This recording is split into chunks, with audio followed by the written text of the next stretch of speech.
ಜಯತಿ ಹರಿರಚಿಂತ್ಯಾಗ ಸರ್ವದೇವೈಕವಂದ್ಯಾಗ ಪರಮ ಗುರುರಭೀಷ್ಟಾವಾಪ್ತಿದ ಸಜ್ಜನಾನಾಂ ನಿಖಿಲ ಗುಣಗಣಾರ್ಣೋ ನಿತ್ಯ ನಿರ್ಮುಕ್ತ ದೋಷಗ ಸರಸಿಜ ನಯನೋಸೌ ಶ್ರೀಪತಿರ್ಮಾನದೋ ನಗ ಅಶೇಷವಾಜ್ಯಾಢ್ಯಮಲಾಪಹಂತ್ರೀ ನವಂ ನವಂ ಸ್ಪಷ್ಟ ಸುವಾಕ್ಪ್ರದಾಯಿನಿ ಮಮೇಘ ಜಿಹ್ವಾಗ್ರ ಸುರಂಗನರ್ತಕಿ ಭವ ಪ್ರಸನ್ನಾ ವದನೆ ಚ ಮೇ ಶ್ರೀಃ ವ್ಯಾಪ್ತಿರ್ಯಸ್ಯ ನಿಜೇ ನಿಜೇನ ಮಘಸಾ ಪಕ್ಷೇ ಸಪಕ್ಷೇ ಸ್ಥಿತಿಃ ವ್ಯಾವೃತ್ತಿಶ್ಚ ವಿಪಕ್ಷತೋಥ ವಿಷಯೇ ಸಕ್ತಿರ್ನ ವೈ ಬಾಧಿತೆ ನೈವಾಸ್ತಿ ಪ್ರತಿಪಕ್ಷಯುಕ್ತಿರತುಲಂ ಶುದ್ಧಂ ಪ್ರಮಾಣಂ ಸಮೇ ಭೂಯಾತ್ ತತ್ವವಿನಿರ್ಣಯಾಯ ಭಗವಾನ್ ಆನಂದತೀರ್ಥೋ ಮುನಿಃ ವಾಣಿತೆ ಕರವಾಣ್ಯಂಬ ಚರಣೋ ಹೃದಿ ಸರ್ವದಾ ಮದ್ವಾಕ್ಯ ಸರಣಿರ್ಭೂಯಾತ್ ಶ್ರೀಮದಾಚಾರ್ಯ ಭಾವಗಾ ನಮೋಸ್ತು ತಾತ್ವಿಕಾ ದೇವಾಃ ವಿಷ್ಣುಭಕ್ತಿಪರಾಯಣಾಃ ಧರ್ಮಮಾರ್ಗೇ ಪ್ರೇರಯಂತು ಭವಂತಃ ಸರ್ವ ಏವ ಹಿ ಯಸ್ಯ ವಾಕ್ ಕಾಮಧೇನುರ್ನಘ ಕಾಮಿತಾರ್ಥಾನ್ ಪ್ರಯಚ್ಛತಿ ಸೇವೇತಂ ಜಯ ಯೋಗೀಂದ್ರಂ ಕಾಮಬಾಣಚ್ಛಿದಂ ಸದಾ ಅಸ್ಮದ್ಗುರು ಸಮಾರಂಭಾಂ ಟೀಕಾಕೃತ್ಪಾದಮಧ್ಯಗಾಂ ಶ್ರೀಮದಾಚಾರ್ಯ ಪರ್ಯಂತಾಂ ವಂದೇ ಗುರುಪರಂಪರಾಂ ಪೃಥ್ವೀಮಂಡಲ ಮಧ್ಯಸ್ಥಾಃ ಪೂರ್ಣಬೋಧಮತಾನುಗಾಃ ವೈಷ್ಣವಾ ವಿಷ್ಣುಹೃದಯಾಃ ತಾನ್ ನಮಸ್ಸೇ ಗುರೂನ್ ಮಮ ಆಪಾದಮೌಳಿಪರ್ಯಂತಂ ಗುರುಣಾಮಾಕೃತಿಂ ಸ್ಮರೇತ್ ತೇನ ವಿಘ್ನಾಃ ಪ್ರಣಶ್ಯಂತಿ ಸಿದ್ಧ್ಯಂತಿ ಚ ಮನೋರಥಾಃ ಓಷ್ಠಾಪಿಧಾನಾ ನಕುಲೀದಂತೈಃ ಪರಿವೃತಾಪವಿಃ ಸರ್ವಸ್ಯೈವಾಚೈಷಾನಾ ಚಾರುಮಾಮಿಹ ಬಾಧಯೇತ್ ಕಾಂತಾಯ ಕಲ್ಯಾಣಗುಣೈಕಧಾಮ್ನೇ ನವದ್ಯುನಾಥ ಪ್ರತಿಮಪ್ರಭಾಯ ನಾರಾಯಣಾಯ ಕಾರಣಾಯ ಶ್ರೀಪ್ರಾಣನಾಥಾಯ ನಮಸ್ಕರೋಮಿ ಅವಿರಲೈರ್ಗರಲೋಷ್ಮಭಿರಾಕುಲೀ ಕೃತಸಮಸ್ತಜನೋ ವಿಚಚಾರಯಃ ಕ್ವಚಿದಮುಂ ನಿಜಘಾಂ ಸುರಶಾಂತಿಮಾನ್ ಉಪಸಸರ್ಪಮಯೋಸುರಃ ಸ್ವಸ್ತಿಯಸ್ತು.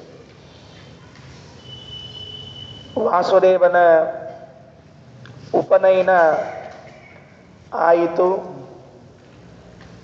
ತಂದೆ ನಿತ್ಯದ ಆಹ್ನಿಕಗಳನ್ನು ಹೇಳಿಕೊಡಬೇಕು ಅಂತನ್ನುವುದಕ್ಕೆ ಉದ್ಯುಕ್ತರಾದಾಗ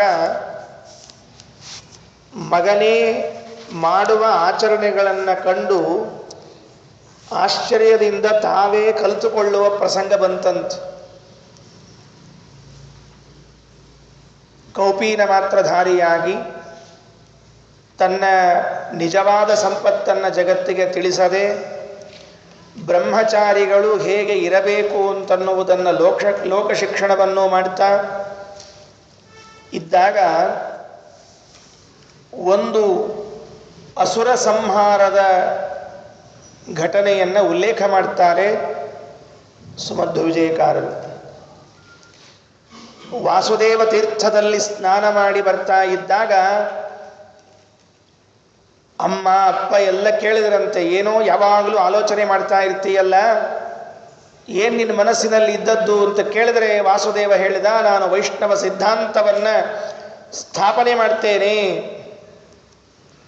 ಮಂತ್ರಾಲಯ ಸ್ವಾಮಿಗಳು ಶ್ರೀಮದಾಚಾರ್ಯರನ್ನು ಸ್ತೋತ್ರ ಮಾಡುವಾಗ ಅನಾದಿತಃ ಸತ್ಸಂಪ್ರದಾಯ ಪರಂಪರಾ ಪ್ರಾಪ್ತ ಶ್ರೀಮದ್ವೈಷ್ಣವ ಸಿದ್ಧಾಂತ ಪ್ರತಿಷ್ಠಾಪಕಾನಾಂ, ಎಂತಹ ದೊಡ್ಡ ಯೋಗ್ಯತೆ ಅದು.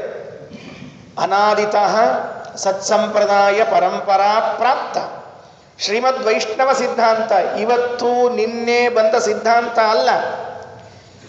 ವೇದ ಬಂದ ಮೇಲೆ ಬಂತು, ವೇದ ಬರದೇ ಇದ್ದಾಗ ಬಂದಿಲ್ಲ, ಪುರಾಣಗಳು ಬಂದ ಮೇಲೆ ಬಂದವು ಅಂತ ಹೇಳುವ ದಡ್ಡರ ವಾದಗಳನ್ನು ನಾವು ನಂಬುವ ಅವಶ್ಯಕತೆ ಇಲ್ಲ. ವಿಷ್ಣು ಭಕ್ತಿ ಇದು ಅನಾದಿ ಕಾಲದಿಂದ ಸ್ವರೂಪದಲ್ಲೇ ಇರುವಂಥದ್ದು. ವಿಷ್ಣುವಿನ ಸರ್ವೋತ್ತಮತ್ವ ಸಿದ್ಧಾಂತ ಇದು ಅನಾದಿ ಕಾಲದಿಂದ ಇದ್ದದ್ದು.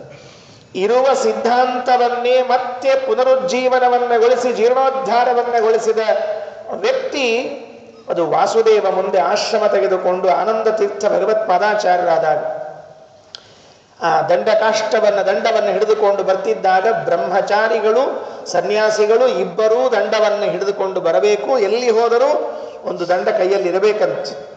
ದಂಡವನ್ನು ಹಿಡಿದಾಗ ಅಪ್ಪ ನಗಚಾಟಿಕೆಯಲ್ಲಿ ಒಂದು ಮಾತಾಡಿದರಂತೆ, ನೀನು ವೈಷ್ಣವ ಸಿದ್ಧಾಂತ ಸ್ಥಾಪನೆ ಮಾಡಬಹುದು, ಯಾವಾಗ ಗೊತ್ತಾ, ನಿನ್ನ ಕೈಯಲ್ಲಿದೆಯಲ್ಲ ದಂಡ, ಅದು ಚಿಗುರಿದ್ರೆ ಅಂದರು. ಅಪ್ಪ ಹೇಳಿದ ಕ್ಷಣಕ್ಕೆ ಅದನ್ನು ತೆಗೆದುಕೊಂಡು ಮಣ್ಣಿನಲ್ಲಿ ನೆಟ್ಟು ಬಿಟ್ರು. ನೆಟ್ಟರೆ ಕಾಲ ಕಳೆಯುವುದರೊಳಗಾಗಿ ಅದು ಹಸಿಯಾಗಿ ಚಿಗುತು ಹೂಗಳನ್ನು ಬಿಟ್ಟಂತೆ. ಅಪ್ಪನಿಗನಿಸ್ತು, ಈ ಮಗನ ಕೈಯಲ್ಲಿ ಏನೋ ಪವಾಡ ಇದೆ, ಕೈಗುಣ ಅಂತಾರಲ್ಲ, ಇದು ಇಟ್ಟದ್ದಕ್ಕಾಗಿ ಹೀಗಾಗಿದೆ ಅಂತಂದರೆ ಇವನು ನಿಶ್ಚಿತವಾಗಿ ಮುಂದೆ ಸತ್ಸಿದ್ಧಾಂತವನ್ನು ಸ್ಥಾಪನೆ ಮಾಡ್ತಾನೆ. ಗೋಪಿಕಾಸ್ತ್ರೀಯರು ಕೃಷ್ಣ ಕಾಡಿಗೆ ಹೋಗುವಾಗ ಆಕಳುಗಳನ್ನೆಲ್ಲ ಹೊಡ್ಕೊಂಡು ಹೋಗ್ತಾ ಇದ್ರೆ ಗೋಪಿಕಾಸ್ತ್ರೀಯರೆಲ್ಲ ಮನೆ ಮುಂದೆ ಬಂದು ನಿಲ್ಬೇಕಂತ. ಕೃಷ್ಣನಿಗೆ ಹೇಳ್ಬೇಕಂತೆ, ಕೃಷ್ಣ ದಯಮಾಡಿ ಈ ಬೀದಿಯಲ್ಲಿ ಹೋಗುವಾಗ ನೀನು ಕೊಳಲು ಊದಬೇಡ ಮಹಾರಾಯ.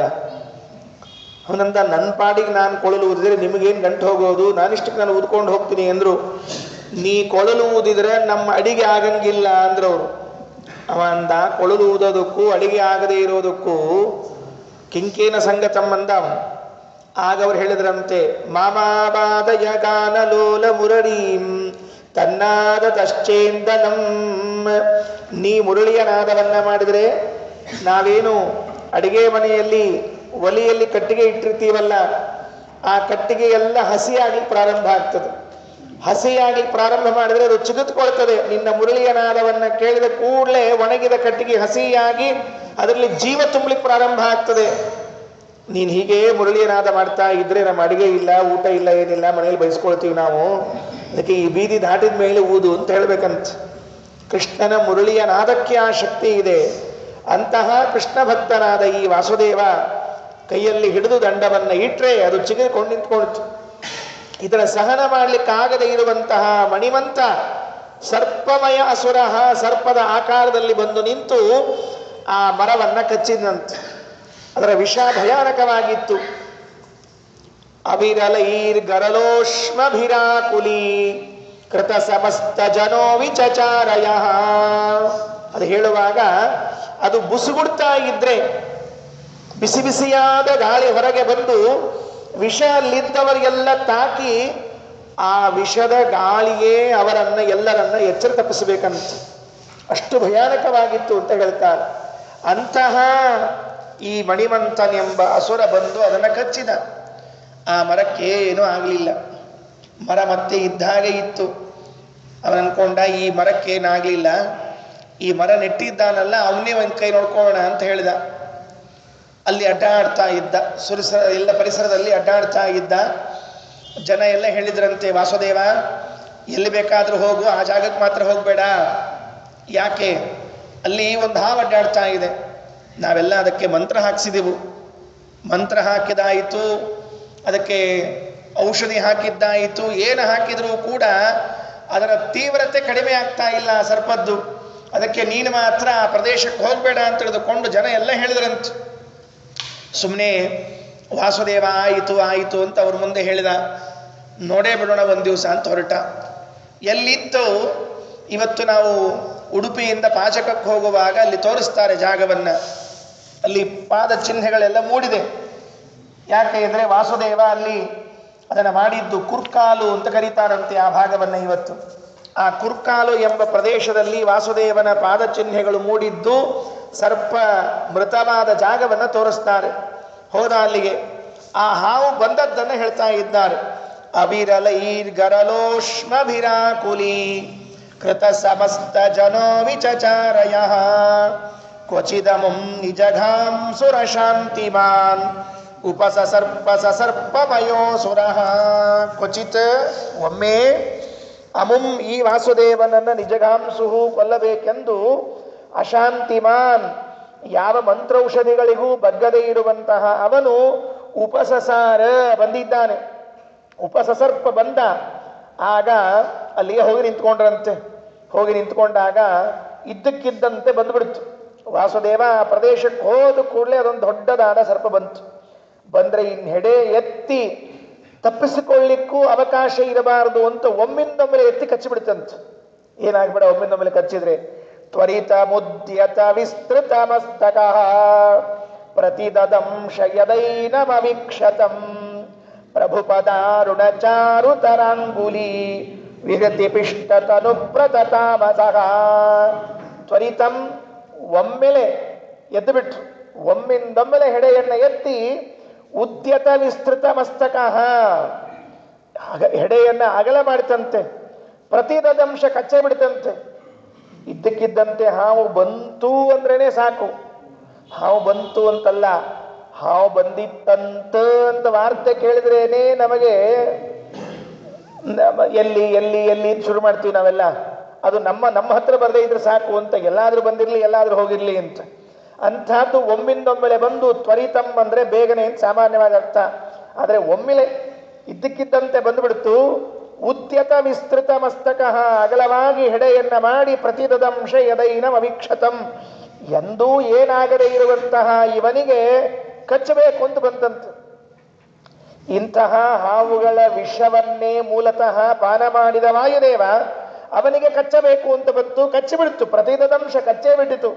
ಪ್ರಭು ಪದಾರುಣ ಎಲ್ಲಿ ಕಚ್ಚಿತು? ಕಾಲಿಗೆ ಕಚ್ಚಬೇಕು ಅಂತ ಬಂತು. ಕಾಲಿಗೆ ಕಡಿತು. ಕಾಲಿಗೆ ಕಡಿದ್ರೆ ವಾಸುದೇವ ತನ್ನ ಕಾಲನ್ನು ಎತ್ತಿ ಅದರ ಹೆಡೆ ಮೇಲೆ ಇಟ್ಟು ತುಳಿದು ಬಿಟ್ಟ. ಮುಗದೇ ಹೋಯ್ತು. ಏನು ಆನಂದ ನೋಡ್ರಿ. ಪ್ರಭು ಪದಾರುಣ ಚಾರು ತರಾಂಗುಲಿ ವಿಹೃತ ಪಿಷ್ಟತನು ಪ್ರತತಾಮಸಃ. ಸತ್ತೇ ಹೋಯ್ತು. ಹೆಂಗಾಯಿತು ಅಂದರೆ ಅದು ನುಜ್ಜುಗುಜ್ಜಾಯ್ತಂತೆ ಪಾಪ. ಈ ಪೀಸ್ ಪೀಸ್ ಆಗೋದು ಅಂತಾರಲ್ಲ, ಅಥವಾ ಪೂರ್ಣ ಹಣ್ಣಾಗೋದು ಅಂತಾರಲ್ಲ, ಹಾಗಾಗೋಯ್ತಂತೆ. ಯಾಕೆ ಅಂದರೆ ವಾಯುದೇವನ ಕಾಲು ತುಳಿತಕ್ಕೆ ಸಿಕ್ತು. ನಾವು ಸಾಮಾನ್ಯವಾಗಿ ಆನೆ ಕಾಲು ತುಳಿತಕ್ಕೆ ಸಿಕ್ಕವ್ರ ಕಥೆ ನೋಡ್ತಿರ್ತೀವಿ, ಎಲ್ಲೋ ಟಿವಿ ಎಲ್ಲೋ ನೋಡ್ತಿರ್ತೀವಿ. ಭಯಾನಕ ಅದು.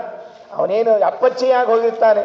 ಅಂಥದ್ದು ವಾಸುದೇವನ ಕಾಲು ತಳಗೆ ಸಿಕ್ಕರೆ ಪ್ರಭು ಪದ ವಾಸುದೇವನ ಕಾಲಿನ ಅರುಣತರ ಚಾರು ಅಂಗುಲಿ ಸುಂದರವಾದ ಬೆರಳುಗಳ ಮಧ್ಯದಲ್ಲಿ ಸಿಕ್ಕಾಕೊಂಡು ವಿಹೃತಿ ಪಿಷ್ಟತನುಹು ಹಿಟ್ಟಾಗೋಯ್ತಂತೆ. ಗಿರಣಿಗೆ ಹಾಕ್ಸ್ಕೊಂಡು ಬಂದಿರ್ತಾರಲ್ಲ ಹಿಟ್ಟು, ಹಾಗಾಗಿತ್ತಂತ ಅವನ ದೇಹ.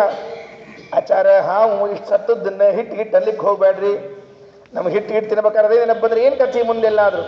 ಅದಕ್ಕೆ ಪ್ರಭು ಪದಾರುಣ ಚಾರು ತರಾಂಗುಲಿ ವಿಹೃತ ಪಿಷ್ಟತನು ಪ್ರತತಾಮಸಃ ಹೇಳುವಾಗ ನಾರಾಯಣ ಪಂಡಿತಾಚಾರ್ಯರು ಒಂದು ಸುಂದರವಾದ ಶಬ್ದ ಹಾಕ್ತಾರೆ. ತನ್ನ ಕಾಲು ಅಂತ ಇಷ್ಟು ಹೇಳಿಕ್ ಬರ್ತಿತ್ತು. ಪ್ರಭು ಪದ ಅರುಣ ಚಾರು ತರಾಂಗುಲಿ. ಪದ ಅಂತಂತ ಇದ್ದಾರೆ. ಪದ ಅಂತಂದ್ರೆ ಆ ಪಾದದಲ್ಲಿ ಇದ್ದ ಭಗವತ್ ಸ್ವರೂಪ. ಎಲ್ಲರ ಪಾದದಲ್ಲಿ ಭಗವಂತ ಒಂದು ರೂಪದಿಂದ ನಿಂತಿದ್ದಾನೆ. ಪಾದದಲ್ಲಿ ಇರುವಾಗ ಸುಮೇಧ ನಾಮಕ ನಿಪ್ಪ, ಯಜ್ಞನಾಮಕನಾದ ಭಗವಂತ ಪಾದದಲ್ಲಿ ಇದ್ದಾನಂತೆ. ನಮ್ಮ ಎಲ್ಲರ ಬಲಪಾದದ ಹೆಬ್ಬೆರಳಿನಲ್ಲಿ ಯಜ್ಞನಾಮಕನಾದ ಭಗವಂತ ಅವನೇನ್ ಮಾಡ್ತಿರ್ತಾನೆ ಅಂದ್ರೆ ಇಡೀ ದೇಹದ ಭಾರವನ್ನೆಲ್ಲ ಹೊತ್ಕೊಂಡು ಅಡ್ಡಾಡ್ತಿರ್ತಾನಂತೆ.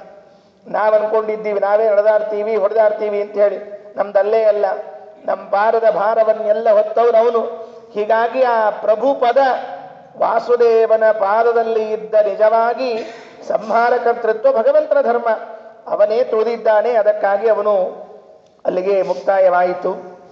ಇದರ ಮುಂದೆ ಇದರ ಶ್ಲೋಕವನ್ನು ಈ ಕಥೆಯನ್ನು ಮುಕ್ತಾಯ ಮಾಡ್ತಾ 40ನೇ ಶ್ಲೋಕದಲ್ಲಿ ಹೇಳುವಾಗ ಹೇಗಾಗಿತ್ತು ಇವನ ಪರಿಸ್ಥಿತಿ ಅಂತ ಹೇಳ್ತಾರೆ. ಗರುಡ ತುಂಡಮಿವ ಪ್ರತಿಪನ್ನವಾನ್ ದ್ವಿಜಕುಮಾರ ಪದಂ ಸಮಮಾರಚ ಸಮುಚಿತಂ ಚರಿತಂ ಮಹತಾಮಿದಂ ಸುಮನಸೋ ಮನಸೇಷ್ಠಮಪೂಜಯನ್. ಒಂದು ಉಪಮಾಲಂಕಾರ ಕೊಡ್ತಾರೆ. ಉಪಮಾಲಂಕಾರವನ್ನು ಹೇಳುವ ಶ್ಲೋಕ 40ನೇ ಶ್ಲೋಕ. ವಾಸುದೇವನ ಪಾದ ಮತ್ತು ಈ ಮಣಿಮಂತ ಇವರಿಬ್ಬರ ಮಧ್ಯದಲ್ಲಿ ಹೋರಾಟವಾಗಿ ವಾಸುದೇವನ ಪಾದದಿಂದ ಮಣಿಮಂತ ಸತ್ತಿದ್ದಾನೆ. ಇದು ಹೇಗೆ ಕಾಣಿಸ್ತಿತ್ತು ಅಂದರೆ ಗರುಡ ತುಂಡಮಿವ ಪ್ರತಿಪನ್ನವಾನ್, ಗರುಡನ ಕೊಕ್ಕೆಯಲ್ಲಿ ಚೊಂಚಿನಲ್ಲಿ ಸಿಕ್ಕಾಕೊಂಡ ಹಾವಿನ ಸ್ಥಿತಿಯಂತೆ ಆಗಿತ್ತಂತೆ. ನಾವು ಕೇಳ್ತಿರ್ತೇವೆ ಗರುಡನಿಗೂ ಹಾವಿಗೂ ಅದು ಒಂದೂರಾಗಿ ಬರೋದಿಲ್ಲ ಅಂತ ಹೇಳಿ. ನಾಗರಗಳ ಊರಿನಲ್ಲಿ ಗರುಡ ಪಂಚಮಿ ಮಾಡೋದು ಬಹಳ ಶ್ರೇಷ್ಠ ಅಂತ ಅಂದ್ರೆ ಅರ್ಥ ಆಯ್ತಲ್ಲ, ಭಾರಿ ಸಾಮರ್ಥ್ಯ ಇರಬೇಕು. ನಾಗಪ್ಪನ ಊರಿನಾಗ ಗರುಡ ಪಂಚಮಿ ಅಂದರೆ ಮಹಾ ಸಮರ್ಥ ಅಂತವ. ಯಾಕೆ ಅಂದರೆ ಎಲ್ಲ ಕಡೆಗೂ ನಾಗಗಳೇ ತುಂಬಿದಾಗ ಇವನೊಬ್ಬರೇ ಹೋಗಿ ಅಲ್ಲಿ ಹೋರಾಟ ಮಾಡಿ ಬರ್ತಾನೆ ಅಂದರೆ ನಾಗರ ಊರಿನಲ್ಲಿ ಗರುಡ ಪಂಚಮಿ ಆಯಿತು ಅಂತ ಅರ್ಥ. ಹಾಗೆ ಇದೇನಾಗಿತ್ತು ಅಂದರೆ ಇವನ ಪಾದ ತುಳಿತಕ್ಕೆ ಸಿಕ್ಕ ಹಾವು ಅಂದರೆ ಗರುಡನ ಮುಖದಲ್ಲಿ ಸಿಕ್ಕ ಹಾವಿನಂತೆ ಆಗಿತ್ತಂತೆ. ಗರುಡ ತುಂಡ ಅಂದರೆ ಮುಖ. ಗರುಡ ತುಂಡಮಿವ ಪ್ರತಿಪನ್ನವಾನ್ ದ್ವಿಜಕುಮಾರ ಪದಂ ಸಮಮಾರಚ, ಆ ದ್ವಿಜಕುಮಾರನ ಪಾದಕ್ಕೆ ಸಿಕ್ಕು ಮಮಾರ ಸತ್ತೋಯ್ತು. ಇದನ್ನು ನೋಡ್ಲಿಕ್ಕೆ ದೇವತೆಗಳೆಲ್ಲ ಬಂದಿದ್ರಂತೆ. ಸಮುಚಿತಂ ಚರಿತಂ ಮಹತಾಮಿದಂ ಸುಮನಸೋ ಮನಸೇಷ್ಟಮ ಪೂಜಯನ್, ಸುಮನಸಃ ದೇವತೆಗಳು ಮನಸ್ಸಿನಿಂದ ಇದು ಯೋಗ್ಯವಾದ ಕೆಲಸ ಆಯಿತು, ಬಂದದ್ದಿದಕ್ಕೆ ದುಷ್ಟರ ಸಂಹಾರವನ್ನು ಮಾಡಬೇಕು ಅಂತ ಬಂದಿದ್ದಾರೆ, ಸರಿಯಾಗಾಯಿತು ಅಂತ ತಿಳಿದುಕೊಂಡು ಹೇಳಿ ಮನಸ್ಸಿನಿಂದಲೇ ಸಂತೋಷವನ್ನು ಪಟ್ಟಿದ್ದಾರಂತೆ. ಎಲ್ಲರೂ ಮನಸ್ಸಿನಲ್ಲಿ ಮತ್ತೆ ಮತ್ತೆ ಇದನ್ನ ಮನನ ಅನುಸಂಧಾನವನ್ನು ಮಾಡ್ತಾ ಇದ್ದಾರಂತೆ. ಹಾಗಿತ್ತು ಅಂದರೆ ಕೃಷ್ಣನ ಬಾಲ್ಯದಲ್ಲಿ ಶಕಟಾಸುರನ ಸಂಹಾರ ಮಾಡಿದಂತೆ ಇದು ನೆನಪಾಗ್ತದಷ್ಟೆ. ಕೃಷ್ಣ ಬಾಲ್ಯದಲ್ಲಿ ಇದ್ದಾಗ ಮಲ್ಕೊಂಡಿದ್ರೆ ಮೈ ಮೇಲೆ ಚಕ್ಕಡಿ ಬೀಳಬೇಕು ಅಂತ ಬಂದರೆ ಆ ಶಕಟಾಕ್ಷನನ್ನ ಒತ್ತು ಸಂಹಾರ ಮಾಡಿದ. ಅದೇ ಪ್ರಕ್ರಿಯೆಯನ್ನೇ ಈ ವಾಸುದೇವನು ಕೂಡ ಮಾಡಿ ತುಳಿದು ಆ ಇವನನ್ನ ಹಾವನ್ನು ಸಂಹಾರ ಮಾಡ್ತಾ ಇದ್ದಾನೆ. ಇಲ್ಲಿಗೆ ಆ ಹಿಂದಿನ ಕಥೆ ನಿನ್ನೇನು ಆಗಿತ್ತು ಅದು ಅರ್ಧ ಭಾಗ ಮುಕ್ತಾಯ ಆಯಿತು. ಇವತ್ತು ಇನ್ನು ಮುಂದೆ ಪೂರ್ಣ ಒಂದೇ ಸಬ್ಜೆಕ್ಟು. 41ರಿಂದ ಗ್ರಂಥದ ಕೊನೆಯವರೆಗೂ ಕೂಡ ಒಂದೇ ಒಂದು ವಿಚಾರ. ಏನು ಅಂತ 56 ಶ್ಲೋಕ, ಇನ್ನು 16 ಶ್ಲೋಕಗಳಲ್ಲಿ ಒಂದು ವಿಚಾರ. ಅಧ್ಯಯನಕ್ಕೆ ಹೋದ ಹುಡುಗ ವಿದ್ಯಾಪೀಠಕ್ಕೆ ಹಾಕಿದ್ರವನ್ನ ಹುಡುಗರನ್ನ ಸಾಲಿಗೆ ಹಾಕ್ತಿದ್ರಿ. ಯಾಕೆ ಅಂದರೆ ಹುಡುಗರು ಉದ್ಧಾರ ಆಗಲಿ, ಚಲೋ ತಯಾರಾಗಲಿ ಅಂತ ಹೇಳಿ. ಅವು ಅಲ್ಲಿ ಹೋಗಿ ಏನಾಗ್ತಾವ ಅಂಬೋದು ಗೊತ್ತಿಲ್ಲ ಅಂತೂ ಹಾಕ್ತಿರ್ತಾರೆ, ಇಷ್ಟು ಮಾತ್ರ ಖರೆ. ಅದಕ್ಕೆ ಇನ್ನು ಮುಂದೆ ಆ ಹುಡುಗನ ವಿದ್ಯಾಭ್ಯಾಸ, ವಾಸುದೇವನ ವಿದ್ಯಾಭ್ಯಾಸದ ಪ್ರಕರಣವನ್ನು ಒಂದು 16 ಶ್ಲೋಕಗಳಲ್ಲಿ ದೀರ್ಘವಾಗಿ ಅಂದರೆ ಉಳಿದ ಘಟನೆಗಳಿಗಿಂತಲೂ ಸ್ವಲ್ಪ ಹೆಚ್ಚೇ ಶ್ಲೋಕವನ್ನು ತೆಗೆದುಕೊಂಡು ವರ್ಣನೆ ಮಾಡ್ತಾ ಇದ್ದಾರೆ. ಎಲ್ಲಿ ಇವರು ವಿದ್ಯಾಪೀಠ ಎಲ್ಲಿ ಅಂತ ಕೇಳಿದ್ರೆ ಅಲ್ಲೊಂದು ತೋಟಂತಿಲ್ಲ ಇರುವಂತ ಗುರುಗಳಂತ ಮುಂದೆ ಹೇಳ್ತಾರೆ. ಆ ಶ್ಲೋಕಗಳನ್ನು ಹೇಳುವಾಗೆಲ್ಲ ಮುಂದೆ ಹೇಳ್ತೀನಿ. ತೋಟಂತಿಲ್ಲ ಇರುವಂತ ಅವರು ತೋಟದ ಮಧ್ಯದಲ್ಲೊಂದು ಮನೆ ಮಾಡಿಕೊಂಡಿದ್ರು. ತೋಟದ ಮಧ್ಯದಲ್ಲೊಂದು ಮನೆ ಮಾಡಿಕೊಂಡಿದ್ದು ತಮ್ಮಲ್ಲಿ ಬರುವ ವಿದ್ಯಾರ್ಥಿಗಳಿಗೆ ತಮ್ಮಲ್ಲೇ ಇಟ್ಟುಕೊಂಡು ಕೆಲವರಿಗೆ ಊಟಕ್ಕೆ ಹಾಕೋರು, ವಿದ್ಯೆಯನ್ನು ಹೇಳ್ಕೊಡೋರು, ಮನೆಗೆ ಹೋಗಿ ಮನೆಯಿಂದ ಬಂದು ವಿದ್ಯೆಯನ್ನು ಓದೋರು ಇದ್ರು. ಒಂದು ದಿವಸ ಶುಭ ಮುಹೂರ್ತ, ಕರೆದುಕೊಂಡು ಹೋದರು. ಯಾರು ಕರ್ಕೊಂಡು ಹೋದರು? ನಡಿಲ್ಲಾಯರು ಕರ್ಕೊಂಡು ಹೋಗಿ ಆ ವಾಸುದೇವನನ್ನ ಗುರುಗಳ ಕಡೆಗೆ ಒಪ್ಪಿಸಿದ್ರು. ತೋಟಂತಿಲ್ಲಾಯರು ಘನಾಂತ ಅಧ್ಯಯನ ಮಾಡಿದವರು ವೇದಗಳನ್ನು. ಅವತ್ತೆಲ್ಲ ವೇದಾಧ್ಯಯನಕ್ಕೆ ಬಹಳ ಪ್ರಾಶಸ್ತ್ಯ. ವೇದವನ್ನು ಅಧ್ಯಯನ ಮಾಡಿ ವೇದಗಳ ಅಧ್ಯಯನಕ್ಕೆ ಪುಸ್ತಕ ಇರ್ತಿದ್ದಿಲ್ಲ. ಇವತ್ತೆಲ್ಲ ಪುಸ್ತಕ ನೋಡಿ ವೇದಾಧ್ಯಯನ ಮಾಡ್ತೀವಿ ಅಥವಾ ಶಾಸ್ತ್ರಾಧ್ಯಯನ ಮಾಡ್ತೀವಿ ಅಂದರೆ ಪುಸ್ತಕ ಅರ್ಧ ನೆನಪಿಟ್ಟುಕೊಂಡಿರ್ತದೆ, ನಾವು ಅರ್ಧ ನೆನಪಿಟ್ಟುಕೊಂಡಿರ್ತೀವಿ. ಪುಸ್ತಕ ಇಲ್ಲದೆ ಓದಿದ್ರೆ ಪೂರ್ಣ ತಲೆ ನೆನಪಿಟ್ಟುಕೊಂಡಿರ್ತದೆ. ನಮಗೇನು ಗೊತ್ತಿರ್ತದೆ ಅಂದರೆ ಪುಸ್ತಕದಾಗದ ಅಂತ ಇರ್ತದೆ. ಹೀಗಾಗಿ ತಲೆ ಕೆಲಸ ಮಾಡ್ಲಿಕ್ಕೆ ಹೋಗಿಲ್ಲ. ಯಾಕಂದ್ರೆ ತಲೆಗೆ ಭಾಳ ಕೆಲಸ ಆದರೆ ಭಾರ ಆಗ್ಲಿಕ್ಕೆ ಶುರುವಾಗ್ತದೆ. ಭಾಳ ಭಾರ ಆಯ್ತು ಅಂದ್ರೆ ನೋವು ಬರ್ತದೆ. ನೋವು ಬಂತು ಅಂದ್ರೆ ಮಂದಿಗೆ ಗೊತ್ತಾಗ್ತೀವಿ ತಲೆಯದ ಅಂತ ತಿಳ್ಕೊಂಡು ಹೇಳಿ. ಅದಕ್ಕೆ ತಲೆಯದ ಅಂತ ಗೊತ್ತಾಗಬಾರ್ದು. ಅದಕ್ಕೆ ಏನು ಮಾಡ್ತೀವಿ ಅಂದ್ರೆಲ್ಲ ಪುಸ್ತಕದಲ್ಲೇ ಇರಲಿ ಅಂತ ನಮ್ಮ ಗುರುಗಳು ಹೇಳ್ತಿರ್ಬೇಕು.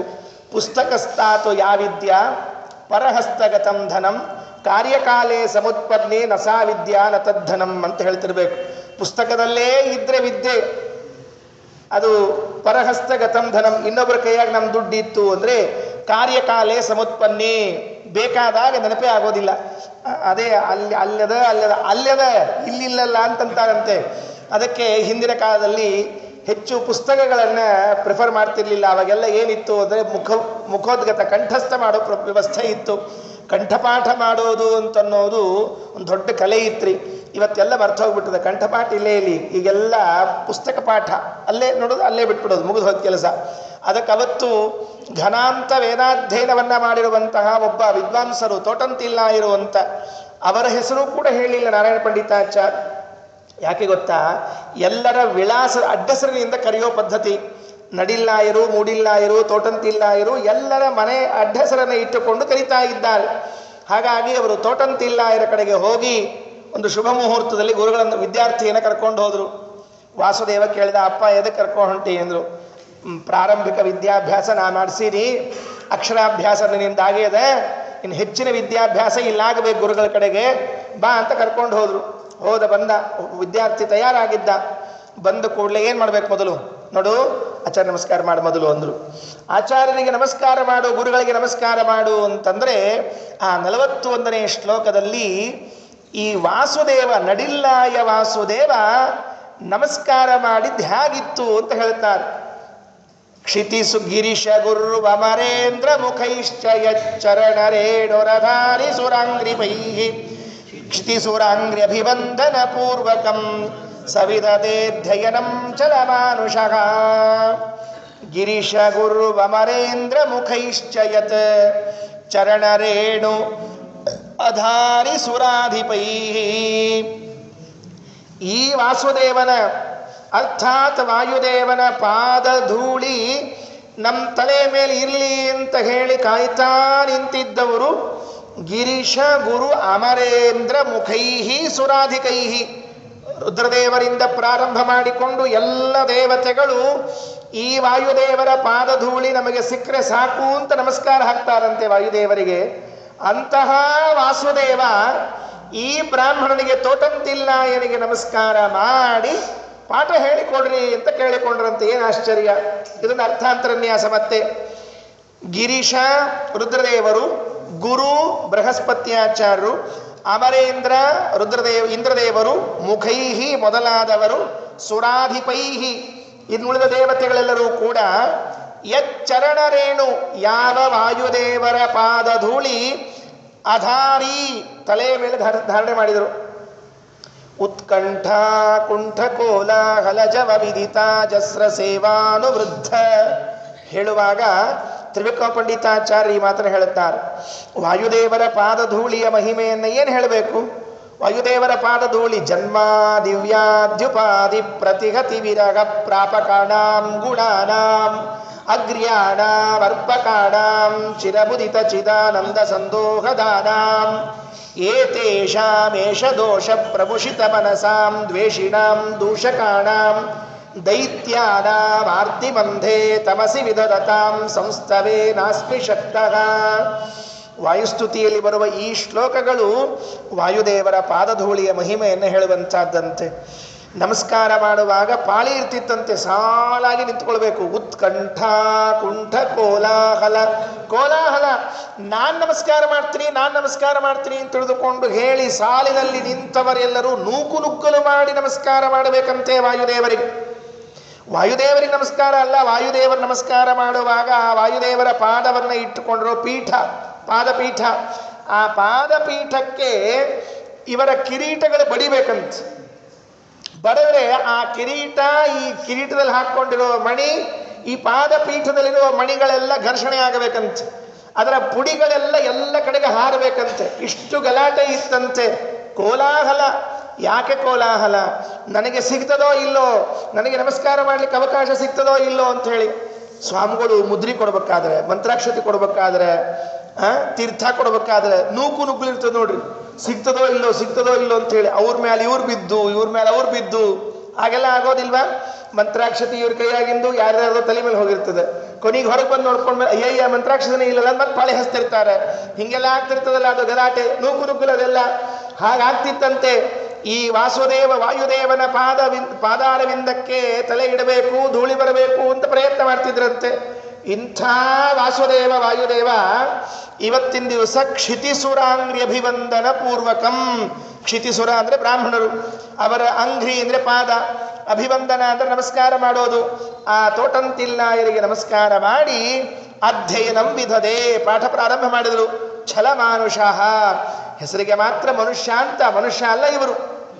ಇಲ್ಲಿ ಯಾಕೆ ನಮಸ್ಕಾರ ಮಾಡಿದರು ಅಂತ ಕೇಳಿದರೆ, ಶ್ರೀಕೃಷ್ಣ ಭಗವದ್ಗೀತೆಯಲ್ಲಿ ಅರ್ಜುನಿಗೆ ಒಂದು ಮಾತು ಹೇಳ್ತಾನೆ. ಅರ್ಜುನ, ಜ್ಞಾನ ಬೇಕಾ ನಿನಗೆ? ಗುರುಗಳು ನಿನಗೆ ಪಾಠ ಹೇಳಬೇಕಾ, ಉಪದೇಶ ಮಾಡಬೇಕಾ ಅಂದರೆ 3 ಅಂಶ ನೆನಪಿಟ್ಟುಕೊಂಡಿರು ಅಂತ ಹೇಳಿದ್ದಾನೆ ಕೃಷ್ಣ.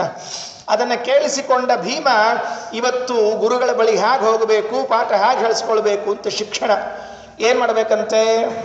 ತದ್ವಿಧಿ ಪ್ರಣಿಪಾತೇನ, ಮೊದಲನೇ ಎದ್ದು ಗುರುಗಳಿಗೆ ನಮಸ್ಕಾರ ಮಾಡಬೇಕು. ಗುರುಗಳಿಗೆ ಹೋದ ಕೂಡಲೇ ಮೊದಲು ನಾವು ಭೇಟಿಯಾದಾಗ ಒಂದು ನಮಸ್ಕಾರ ಅಂತ ಮಾಡಬೇಕು. ಪಾಠ ಕೊಡುವಾಗ ಅವರೇ ಯಾಕಪ್ಪ ನಮಸ್ಕಾರ ಮಾಡೋ ಪದ್ಧತಿ ಇಲ್ಲೇ ನಿಮ್ಮಲ್ಲಿ ಅಂತ ಹಿಂಗೆ ಕೇಳಿದ ಮೇಲೆ ನಮಸ್ಕಾರ ಮಾಡಬಾರ್ದ್ರಿ. ಕೆಲವು ಹಾಗೆ ಆಗ್ತಿರ್ತದೆ, ಮರ್ತು ಹೋದ್ ನೋಡ್ರಿ ಆಚಾರ, ನಿಮ್ಮ ನೋಡಿದ ಕೂಡಲೇ ನಿಮ್ಮ ನೋಡಿ ಎಲ್ಲ ಬರ್ತು ಹೋಗ್ಬಿಡ್ತದೆ ಆಚಾರ. ಪುಣ್ಯಾಕೆ ಪಾಠಕ್ಕೆ ಬರೋದು ಮರ್ತಿಲ್ಲ, ಅದ ಸಂತೋಷ. ಎಲ್ಲ ಮರ್ತದ ಅಂತ ಹೇಳಿ ಪಾಠಕ್ಕೆ ಬರೋದೇ ಮರ್ತು ಹೋಗ್ಬಿಟ್ರೆ ನಮಸ್ಕಾರ ಮಾಡಬೇಕು. ತದ್ವಿಧಿ ಪ್ರಣಿಪಾತೇನ, ಆ ಪರಿಪ್ರಶ್ನೇನ ಸೇವಯ. 3 ಅಂಶ ಹೇಳಿದ್ದಾನೆ ಕೃಷ್ಣ ಗೀತೆಯಲ್ಲಿ. ಉಪದೇಶ ಮತ್ತು ಉಪದೇಶಕರಲ್ಲಿ ಇರುವ ಸಂಬಂಧ ಹೇಗಿದೆ ಅಂದರೆ, ಗುರು ಶಿಷ್ಯರ ಮಧ್ಯದ ಸಂಬಂಧ ಪರಿಪ್ರಶ್ನ, ಪರಿಪರಿಯಾಗಿ ಕೇಳಬೇಕಂತ. ಇದ್ರ ಬಗ್ಗೆ ಹೇಳ್ರಿ, ಇದು ಸ್ವಲ್ಪ ತಿಳಿಸಿಕೊಡ್ರಿ, ಅದನ್ನು ತಿಳಿಸಿಕೊಡ್ರಿ ಅಂತ. ಗುರುಗಳೇನು ಮಾಡ್ತಾರೆ? ಪಾಠ ಹೇಳೋದಷ್ಟು ಕೆಲಸ ಅವ್ರು ಮಾಡ್ತಿರ್ತಾರೆ. ತಿಳಿದಿದೆಯೋ ಬಿಟ್ಟಿದೆಯೋ ಅಂತ ಇವನ್ ತಿಳ್ಕೋಬೇಕು, ಇವನ್ ಕೇಳಬೇಕು. ನನಗೆ ಈ ವಿಷಯ ತಿಳಿದಿಲ್ಲ, ಸ್ವಲ್ಪ ಇನ್ನೊಂದು ಸರ್ತಿ ಹೇಳ್ರಿ ಅಂತ ಹೇಳಬೇಕು.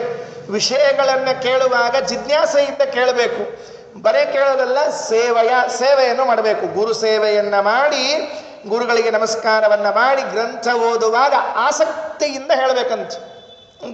ನಿನ್ನೆ ಇಲ್ಲಿಗೆ ಬಿಟ್ಟಿದ್ರಿ, ನಿನ್ನೆ ಈ ಒಂದು ಅಂಶ ನನಗೆ ಸ್ಪಷ್ಟ ಆಗಿಲ್ಲ, ಇದು ಹೇಳ್ರಿ, ಇವತ್ತಿದನ್ನು ಹೇಳ್ರಿ ಅಂತ. ಸುಧೀಂದ್ರ ತೀರ್ಥ ಶ್ರೀಪಾದಂಗಳವರು ಒಂದು ಸರ್ತಿ ಪಾಠ ನಿಲ್ಲಿಸಿದ್ರಂತೆ. ಈ ವೀಣಾ ವೆಂಕಟ ಭಟ್ಟರು ಮಂತ್ರಾಲಯ ಪ್ರಭುಗಳು ಹಿಂದಿನ ದಿವಸ ಪಾಠಕ್ಕೆ ಕೂತಿರುವಾಗ ಒಂದು ವಾಕ್ಯಾರ್ಥಕ್ಕೆ ಬೇಕು ಅಂತ ನಿಲ್ಲಿಸಿದ್ರಂತೆ. ನಿಲ್ಲಿಸಿದಾಗ ವಿದ್ಯಾರ್ಥಿಗಳೆಲ್ಲ ಮಾರನೇ ದಿವಸ ಹೇಗೆ ನೆನಪಿಟ್ಕೊಂಡಿರ್ತಾರೆ ಕೇಳೋಣ ಅಂತ ಹೇಳಿ ಮರು ದಿವಸ ಪಾಠ ಪ್ರಾರಂಭ ಆಯಿತು. ಏನಪ್ಪ ನಿನ್ನ ಎಲ್ಲಿಗೆ ಬಿಟ್ಟಿದ್ದೆ ಪಾಠಕ್ಕೆ ಅಂತ ಕೇಳಿದ್ರು ಸುಧೀಂದ್ರ ತೀರ್ಥ ಶ್ರೀಪಾದಂಗಳವರು. ಕೇಳಿದ್ರೆ ಕೂತು ಹುಡುಗರು, ಬುದ್ಧಿ ನಿಮಗೇ ಗೊತ್ತಿಲ್ಲ, ನಿಮಗೇ ನೆನಪಿಲ್ಲ, ನಾವೆಲ್ಲಿಂದ ಹೇಳೋಣ ಅಂದರು. ಕೃಷ್ಣಾರ್ಪಣ, ಮುಗಿದು ಹೋದ ಕೆಲಸ. ಗುರುಗಳಿಗೆ ಗೊತ್ತಿಲ್ಲ, ಶಿಷ್ಯ ಎಲ್ಲಿಂದ ಹೇಳಬೇಕು ಅಂತ. ಆಗ ವೀಣಾ ವೆಂಕಟ ಭಟ್ಟರಿಗೆ ಕೇಳಲಿಕ್ಕೆ ಹೋಗಬೇಕಾ, ಕೇಳೋ ಗೋಜಿಗೆ ಹೋಗಲಿಲ್ಲ ಸುಧೀಂದ್ರ ತೀರ್ಥರು. ಯಾಕೆ ಅಂದರೆ ನಿನ್ನೆ ಇವರು ಎಲ್ಲಿ ನಿಲ್ಲಿಸಿದ್ರಲ್ಲ ಅಲ್ಲಿಗಾಗಲೇ ಅವರು ವ್ಯಾಖ್ಯಾನ ಬರೆದು ಮುಗಿಸಿದ್ರಂತೆ, ಪರಿಮಳ ಅಂತನೋ ವ್ಯಾಖ್ಯಾನವನ್ನು. ಅದನ್ನೇ ಇಟ್ಟುಕೊಂಡು ವಿದ್ಯಾರ್ಥಿಗಳಿಗೆ ಹೇಳಿದ್ರಂತೆ, ಬರೀ ಬೈತಿರ್ತೀರಲ್ಲ ಅವರಿಗೆ, ಆಟ ಆಡ್ತಾನೆ, ಏನೋ ಮಾಡ್ತಾನೆ, ಮಲ್ಕೊಂಡಿರ್ತಾನೆ ಅಂತ ತಿಳ್ಕೊಂಡು ನೋಡ್ರಿ ಏನು ಮಾಡಿದ್ದಾರೆ ಅಂತ ಅವರೇ ಓದಿ ತೋರಿಸಿ ಪರಿಮಳ ಪ್ರಶಸ್ತಿಯನ್ನು ಕೊಟ್ಟರಂತೆ. ವಿದ್ಯಾರ್ಥಿ ಹೀಗಿರಬೇಕು. ತದ್ವಿಧಿ ಪ್ರಣಿಪಾತೇನ ಪರಿಪ್ರಶ್ನೇನ ಸೇವಯ. ವಿದ್ಯೆ ಯಾವಾಗ ಸಫಲ ಆಗ್ತದೆ ಅಂತ ಕೇಳಿದರೆ ಆಚಾರ್ಯರು ಷಷ್ಠಸ್ಕಂದ ತಾತ್ಪರ್ಯದಲ್ಲಿ ಒಂದು ಮಾತು ಹೇಳುತ್ತಾರೆ. ಗುರು ಶಿಷ್ಯಯೋ ಅಯೋಗ್ಯತ್ವಾತ್. ಗುರು ಶಿಷ್ಯ ಇವರಿಬ್ಬರ ಮಧ್ಯದಲ್ಲಿ ಯಾರಾದರೂ ಒಬ್ಬರು ಅಯೋಗ್ಯರಿದ್ರೆ ವಿದ್ಯೆ ಫಲಿಸೋದೇ ಇಲ್ವಂತ. ಇಬ್ಬರನ್ನು ಹೇಳಿದ್ದಾರೆ ಮತ್ತೆ ಆಚಾರ್ಯರು. ಗುರುವೂ ಅಯೋಗ್ಯ ಇದ್ದ, ಶಿಷ್ಯನೂ ಅಯೋಗ್ಯ ಇದ್ದ ಅಂದರೆ ಕೇಳೋ ಕಾರಣವಿಲ್ಲೇ ಇಲ್ಲ. ನೆಟ್ ರಿಸಲ್ಟ್ ಗೊತ್ತದ ಅದು ನಮಗೆ. ಅಕಸ್ಮಾತ್ತಾಗಿ ಗುರು ಯೋಗ್ಯ ಇದ್ದು ಶಿಷ್ಯ ಅಯೋಗ್ಯ ಇದ್ದರೆ ಹಾಗೂ ವಿದ್ಯೆ ಹತ್ತೋದಿಲ್ಲ. ಶಿಷ್ಯ ಯೋಗ್ಯ ಇದ್ದು ಗುರುಗಳ ಅಯೋಗ್ಯ ಇದ್ದರೂ ಹತ್ತೋದಿಲ್ಲ. ಇವೆಲ್ಲರ ಮಧ್ಯದಲ್ಲಿ ಸೇವಾ, ಒಂದು ವೇಳೆ ಗುರು ಸೇವೆಯನ್ನು ಪೂರ್ಣ ಮಾಡಿದ್ದಿಲ್ಲ ಅಂತಾದರೆ ಆಗ ಗುರುಗಳು ವಿದ್ಯೆಯನ್ನು ಹೇಳಿಕೊಟ್ಟರೂ ಕೂಡ ಶಿಷ್ಯನಿಗದು ಸಿಗೋದಿಲ್ವಂತ. ಹೇಳುವಾಗಲೂ ಹೇಗೆ ಹೇಳಬೇಕು ಅಂದರೆ ಪ್ರಸನ್ನೋಕ್ತ ಫಲಪ್ರದ. ಗುರುಗಳು ಪಾಠ ಹೇಳುವಾಗ ಪ್ರಸನ್ನ ಮನಸ್ಸಿನಿಂದ ಹೇಳಬೇಕಂತ. ಎದ್ದದ್ಯಾತ್ ಸುಪ್ರಸನ್ನಧೀಹಿ. ತಾತ್ಪರ್ಯ ನಿರ್ಣಯದಲ್ಲಿ ಆಚಾರ್ಯ ಒಂದು ಮಾತು ಹೇಳ್ತಾರೆ, ಗುರುಗಳು ಸಂತೋಷದ ಮನಸ್ಸಿನಿಂದ ಹೇಳ್ಬೇಕಂತ. ಆಚಾರ್ಯ ಎಷ್ಟೊತ್ತು ಮಲ್ಕೋತ್ರಿ ಇಲ್ರಿ, ಹೇಳ್ರಿ ಪಾಠ ಹೇಳೋ ಟೈಮ್ ಅಂತ ಹೇಳ್ರಿ ನಿಂತುಕೊಂಡು ಹೇಳಿ ಅವಾನಿದ್ದಿಗಣ್ಣಾಗಿದ್ದು ಗುರು ಅವನಿಗೆ ಮನಸ್ಸಿಲ್ಲದೆ ಇದ್ದಾಗ ಎಬ್ಬಿಸಿ ಪಾಠ ಹೇಳಿಸ್ಕೊಂಡು ಕೇಳಿದ್ರೆ ಅವ್ನು ಹೇಳ್ಬೋದು, ಇನ್ನೇನು ಮಾಡಬೇಕು, ಬಂದಾರ ಬಿಡೋದಿಲ್ಲ ಅಂಥೇಳಿ. ಆದರೆ ಅದು ಹತ್ತೋದಿಲ್ಲ. ಇವೆಲ್ಲ ಕೆಲವು ವಿದ್ಯಾಭ್ಯಾಸದ ನಿಯಮಗಳು. ಮಹಾಭಾರತದ ಅನುಶಾಸನ ಪರ್ವದಲ್ಲಿ ಹೇಳುವಾಗ ಇನ್ನೂ ಅನೇಕ ಮಾತುಗಳನ್ನು ಹೇಳಿದ್ದಾರೆ. 4 ಪಾದಗಳಂತೆ ವಿದ್ಯಾರ್ಥಿಗಳಿಗೆ ಹೇಗಿರಬೇಕು ಅಂತನ್ನೋದೆಲ್ಲ ಹೇಳಿದ್ದಾರೆ. ಮತ್ತೊಂದು ಪ್ರಸಂಗದಲ್ಲಿ ಹೇಳ್ತೀನಿ. ಗಿರೀಶ ಗುರು ಅಮರೇಂದ್ರ ಮುಖೈಶ್ಚ ಯಚ್ಚರಣರೇಣುರಧಾರಿ ಸುರಾಧಿಪೈ ಕ್ಷಿತಿಸುರಾನ್ಯಭಿವಂದನ ಪೂರ್ವಕಂ ಸವಿಧದೇಧ್ಯಯನಂ ಚಲಮಾನುಷಃ. ಇವನು ಕಪಟ ಮಾನುಷಃ, ಇವನಿಗೆ ಓದೋದು ಬೇಕಾಗಿದ್ದಿದ್ದಿಲ್ಲ, ಆದರೂ ಓದಿದ್ರು. ಸುಮ್ಕೊಡ್ರಿ, ಓದಿದ ಮೇಲೆ ಎಲ್ಲರೂ ಹಿಂಗೆ ಅನ್ನೋದು. ಇತ್ತೀಚೆಗೆಲ್ಲ ಏನು ಅಂದರೆ ಓದಿ ಆದ ಮೇಲೆ ಪಂಡಿತರಾಗ್ಬಿಡ್ತಾರಲ್ಲ, ನನಗೆ ಅವರು ವ್ಯಾಖ್ಯಾನ ಓದಿ ಏನು ನಾನು ಪಂಡಿತ ಆಗಿಲ್ಲ, ಸುಮ್ಮನೆ ನೋಡೋಣ ಅಂತ ನೋಡ್ತಾ ಇದ್ದೆ ಅಂತ ಹೇಳೋ ಪ್ರಸಂಗ ಇದೆ ಇವತ್ತೆಲ್ಲ. ನಾನು ಅನೇಕ ಜನರನ್ನ ಭೇಟಿಯಾಗಿದ್ದೀನಿ, ಕೇಳಿದ್ದೀನಿ. ಈ ಟೀಕಾ ಟಿಪ್ಪಣಿಕಾರೆಲ್ಲ ಬೇಕಾಗಿಲ್ಲ ನಮಗೆಲ್ಲ, ಮೂಲ ಗ್ರಂಥವೇ ಅರ್ಥ ಆಗ್ತದೆ ಸಾಕು, ಸುಮ್ಮನೆ ಏನೋ ನೋಡಬೇಕು ನೋಡ್ತಾ ಇದ್ದೀನಿ ಅಂತ. ಹೀಗೇನೋ ಎಲ್ಲ ಓದಿದ ಮೇಲೆ ಪಂಡಿತರಾದ ಮೇಲೆ ಬೇಡ ಅಂತ ಹೇಳಿದ್ಬಹುದಾ ಅಂತ ಕೇಳಿದ್ರೆ ಅಲ್ಲ. ಅವರು ಹೇಗಿದ್ರು, ಕರತಲೆ ಖಲು ಕಂದು ಕವತ್ಸದ ಸಕಲಯಾ ಕಲಯಾ ಸಗ ವಿದ್ಯೆಯ ಹರಿಧರೇಣ ಸಮಂ ಸ್ಫುರಿತಂ ಗುರೋರ್ ಮನಸಿ ತಸ್ಯ ವಿಡಂಬಯತೋ ಜನಾನ್. ಕರತಲೆ ಖಲು ಕಂದು ಕವತ್ಸದ, ಕಂದುಕ ಅಂದರೆ ಚೆಂಡು, ಅದು ಕರತಲೆ, ಕೈಯಲ್ಲಿ ಚೆಂಡನ್ನು ಹಿಡಿದುಕೊಂಡ್ರೆ ಹೇಗೆ ಅದರದ್ದು ಎಲ್ಲ ಗೊತ್ತಾಗುತ್ತೆ ನೋಡ್ರಿ, ಮೇಲೆ ತೆಳಗೆ ಎಷ್ಟು ಅಗಲ ಎಷ್ಟು ಉದ್ದ ಅಂತ ಕಾಣ್ತದಲ್ಲ. ಹಾಗೆ ಸಕಲಯ ಕಲಯ ಸಹ ವಿದ್ಯೆಯ, ಮೂಲ ವಿದ್ಯೆ, ಅದಕ್ಕೆ ಅಂಗವಾದ ವಿದ್ಯೆಗಳು, ಅದಕ್ಕೆ ಅಂಗವಾದ ವಿದ್ಯೆಗಳು, ಎಲ್ಲ ವಿದ್ಯೆಗಳನ್ನು ಕೂಡ ಇವರು ಕರತಲಾಮಲಕ ಮಾಡಿಕೊಂಡಿದ್ರಂತೆ. ಕರತಲಾಮಲಕ ಅಂದರೆ ನಮ್ಮಲ್ಲಿ ಹೇಳ್ತಿರ್ತಾರಲ್ಲ, ಅವರೇನ್ರಿ ಕರತಲಾಮಲಕ ಮಾಡ್ಕೊಂಡಾರ, ನೀರು ಕುಡಿದು ಬಿಟ್ಟಾರ ಅಂತ ಹೇಳ್ತಿರ್ತಾರಲ್ಲ, ಹಂಗ ಅರ್ದು ಕುಡ್ದಾರ ಅಂತ ಹೇಳ್ತಿರ್ತಾರೆ.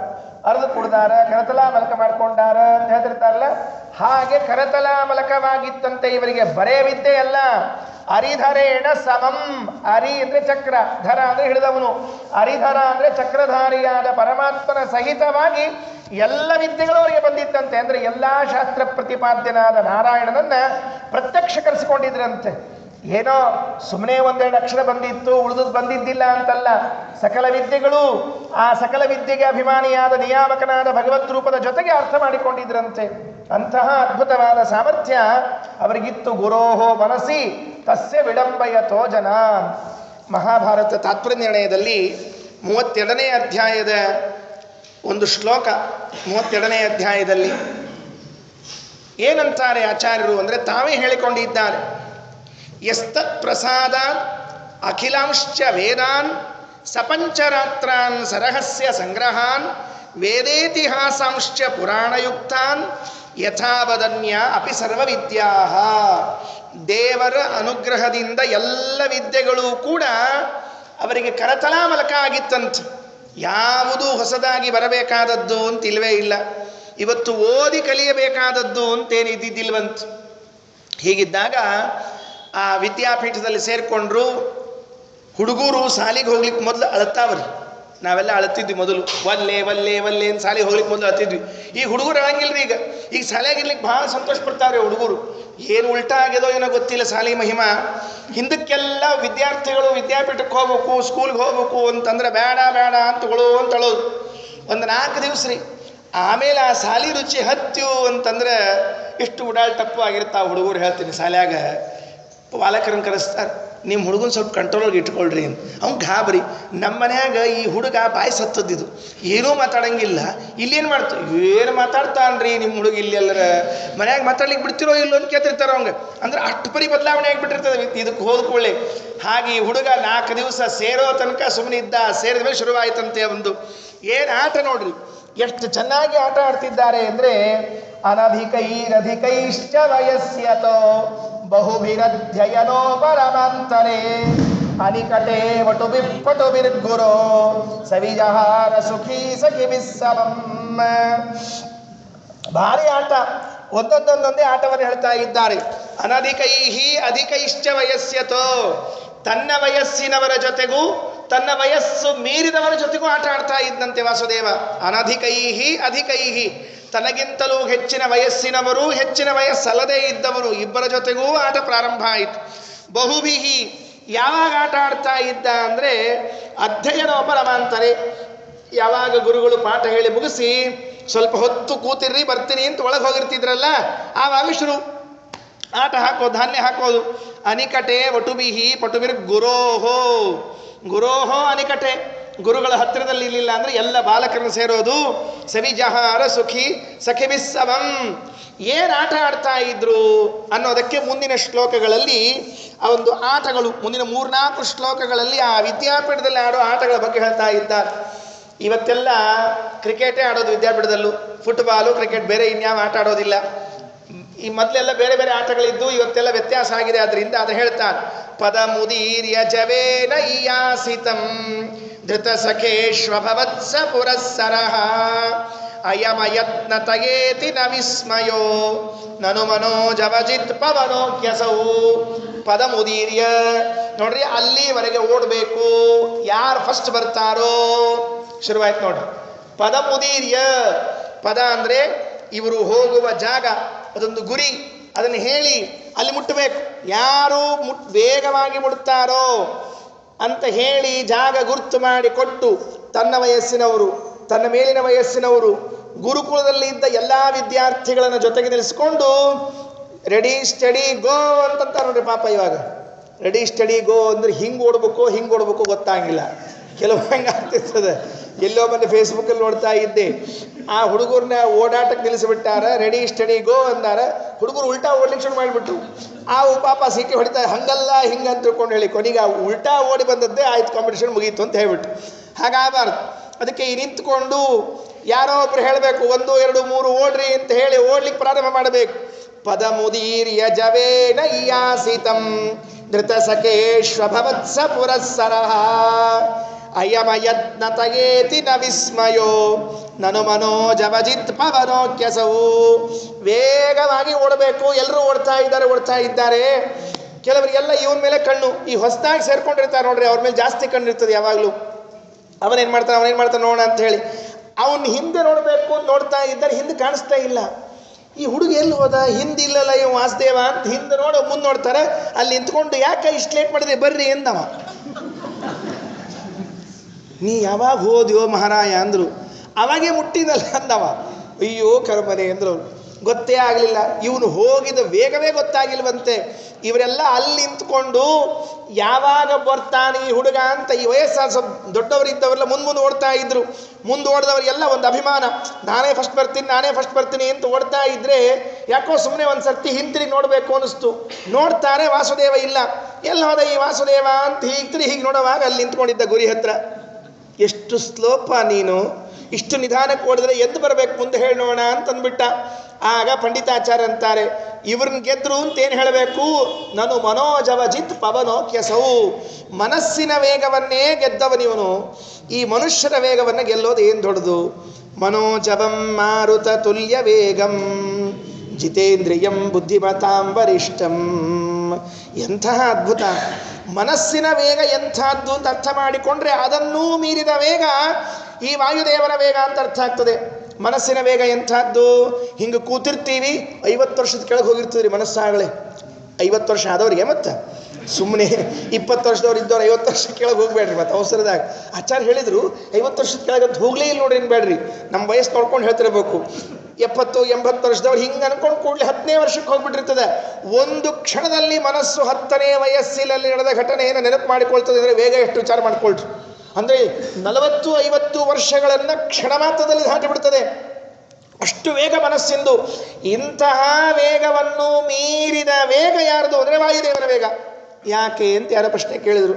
ಯಾಕೆ ಈ ಹಿಂದೆ ಹೋದ್ನಲ್ಲ 40 ವರ್ಷದ ಹಿಂದೆ, ಆ 40 ವರ್ಷದ ಹಿಂದೆ ಹೋದಾಗಲೂ ಕೂಡ ಮೊದಲೇ ಅಲ್ಲಿ ಯಾವುದಿತ್ತು ಅಂದರೆ ವಾಯುದೇವರು ಇದ್ದೇ ಇದ್ರಂತೆ. ಯಾಕೆ? ಶ್ವಾಸ ಇದ್ದೇ ಇತ್ತಲ್ಲ ಅವತ್ತೂ ಕೂಡ, ಇವತ್ತೂ ಇತ್ತು, ಅವತ್ತೂ ಇತ್ತು. ಈ 60ನೇ ವಯಸ್ಸಿಗೂ ಕೂಡ ಶ್ವಾಸ ಉಂಟು. 40 ವರ್ಷದ ಹಿಂದೆಯೂ ಶ್ವಾಸ ಇತ್ತಲ್ಲ, ಆ ಶ್ವಾಸ ಎಲ್ಲಿ ಹೋಗ್ಬೇಕು ಮತ್ತೆ? ಅದು ಇದ್ದದ್ದಕ್ಕೆ ಇವ್ ನೆನಪಾಗ್ಯದ. ಅದು ಇದ್ದಿದ್ದಿಲ್ಲ ಅಂದರೆ ಇವ ನೆನಪಿನ ಸ್ಮೃತಿ ಇಲ್ಲಿ ಅಷ್ಟೇ, ಇನ್ಯಾರು ಉಳಿತಿರ್ಲಿಲ್ಲ. ಇವರ ಬಗ್ಗೆ ಸ್ಮರಣಾರ್ಥ ಕಾರ್ಯಕ್ರಮ ಅಂತ ಹೇಳ್ತಿರ್ತಾರಲ್ಲ, ವಾಯುದೇವರಿದ್ದದ್ದಕ್ಕೆ ಇವರಿಗೆ ಹಿಂದಿನ ನೆನಪು, ಇಲ್ಲದೆ ಇದ್ರೆ ಇವರೇ ಹಿಂದಿನ ನೆನಪು ಅಷ್ಟೇ. ಹಾಗಾಗಿ ಆ ಮನೋಜವಜಿತ್ ಪವನೋಹ್ಯಸೌ, ವಾಯುದೇವರ ವೇಗ ಅಂಥ ವೇಗ ಅಂತ ಹೇಳಿದರು. ಪದ ಮುದೀರ್ಯ ಜವೇನ ಇಯಾಸಿತಂ ಧೃತ ಸಖೇಶ್ವಭವತ್ಸ ಪುರಸ್ಸರಃ ಅಯಮಯತ್ನತಯೇತಿ ನ ವಿಸ್ಮಯೋ ನನು ಮನೋಜವಜಿತ್ ಪವನೋಹ್ಯಸೌ. ಓಡೋದಾಯ್ತು, ಸಾಕಾಯ್ತು, ಓಡೋದು ಮುಗೀತು. ಇನ್ನು ಈಜು ಬೀಳೋದು ನದಿ ಒಳಗೆ. ಅದು ಸರೋವರ, ನದಿ, ಬಾವಿ ದೊಡ್ಡ ಇರ್ತಿದ್ವಿ, ಅಲ್ಲಿ ಈಜು ಬೀಳೋದು. ಯಾರು ಮೊದಲು ಹೋಗ್ತಾರೆ ನೋಡೋಣ ಅಂಥೇಳಿ. ಪ್ಲವನ ತೇಜಸಿ ಹಂತನ ಕೇವಲಂ ವಿಜಿತವಾನ್ ಸತದಾ ಸಕಲಾಂಜನಾನ್ ಪ್ರಭು ನಿದೇಶಕರೋ ಹನುಮಂತನೌ ನನು ಜಿಗಾಯ ಸವಾಲಿ ಸುತಾದಿಕಾನ್. ಅಲ್ಲಿ ಹೋಗ್ಬೇಕು ಆ ದಂಡೆಗೆ. ಯಾರು ಮೊದಲು ಹೋಗ್ತಾರೆ? ಹಾರ್ಕೊಳ್ಳೋದು, ಜೋರಾಗಿ ಹಾರ್ಕೊಳ್ಳೋದು. ಇವು ನೀರಾಟ ಆಡಿದವ್ರಿಗೆ ಗೊತ್ತಿರ್ತದ್ರಿ. ಟಿವ್ಯಾಗ ನೋಡಿ ಕೂತ್ಕೊಂಡು ಹಿಂಗೆ ಈಸ್ಬೇಕು ಅಂದವ್ರಿಗೆ ಗೊತ್ತಾಗಂಗಿಲ್ಲ ರೀ ಅವೆಲ್ಲ.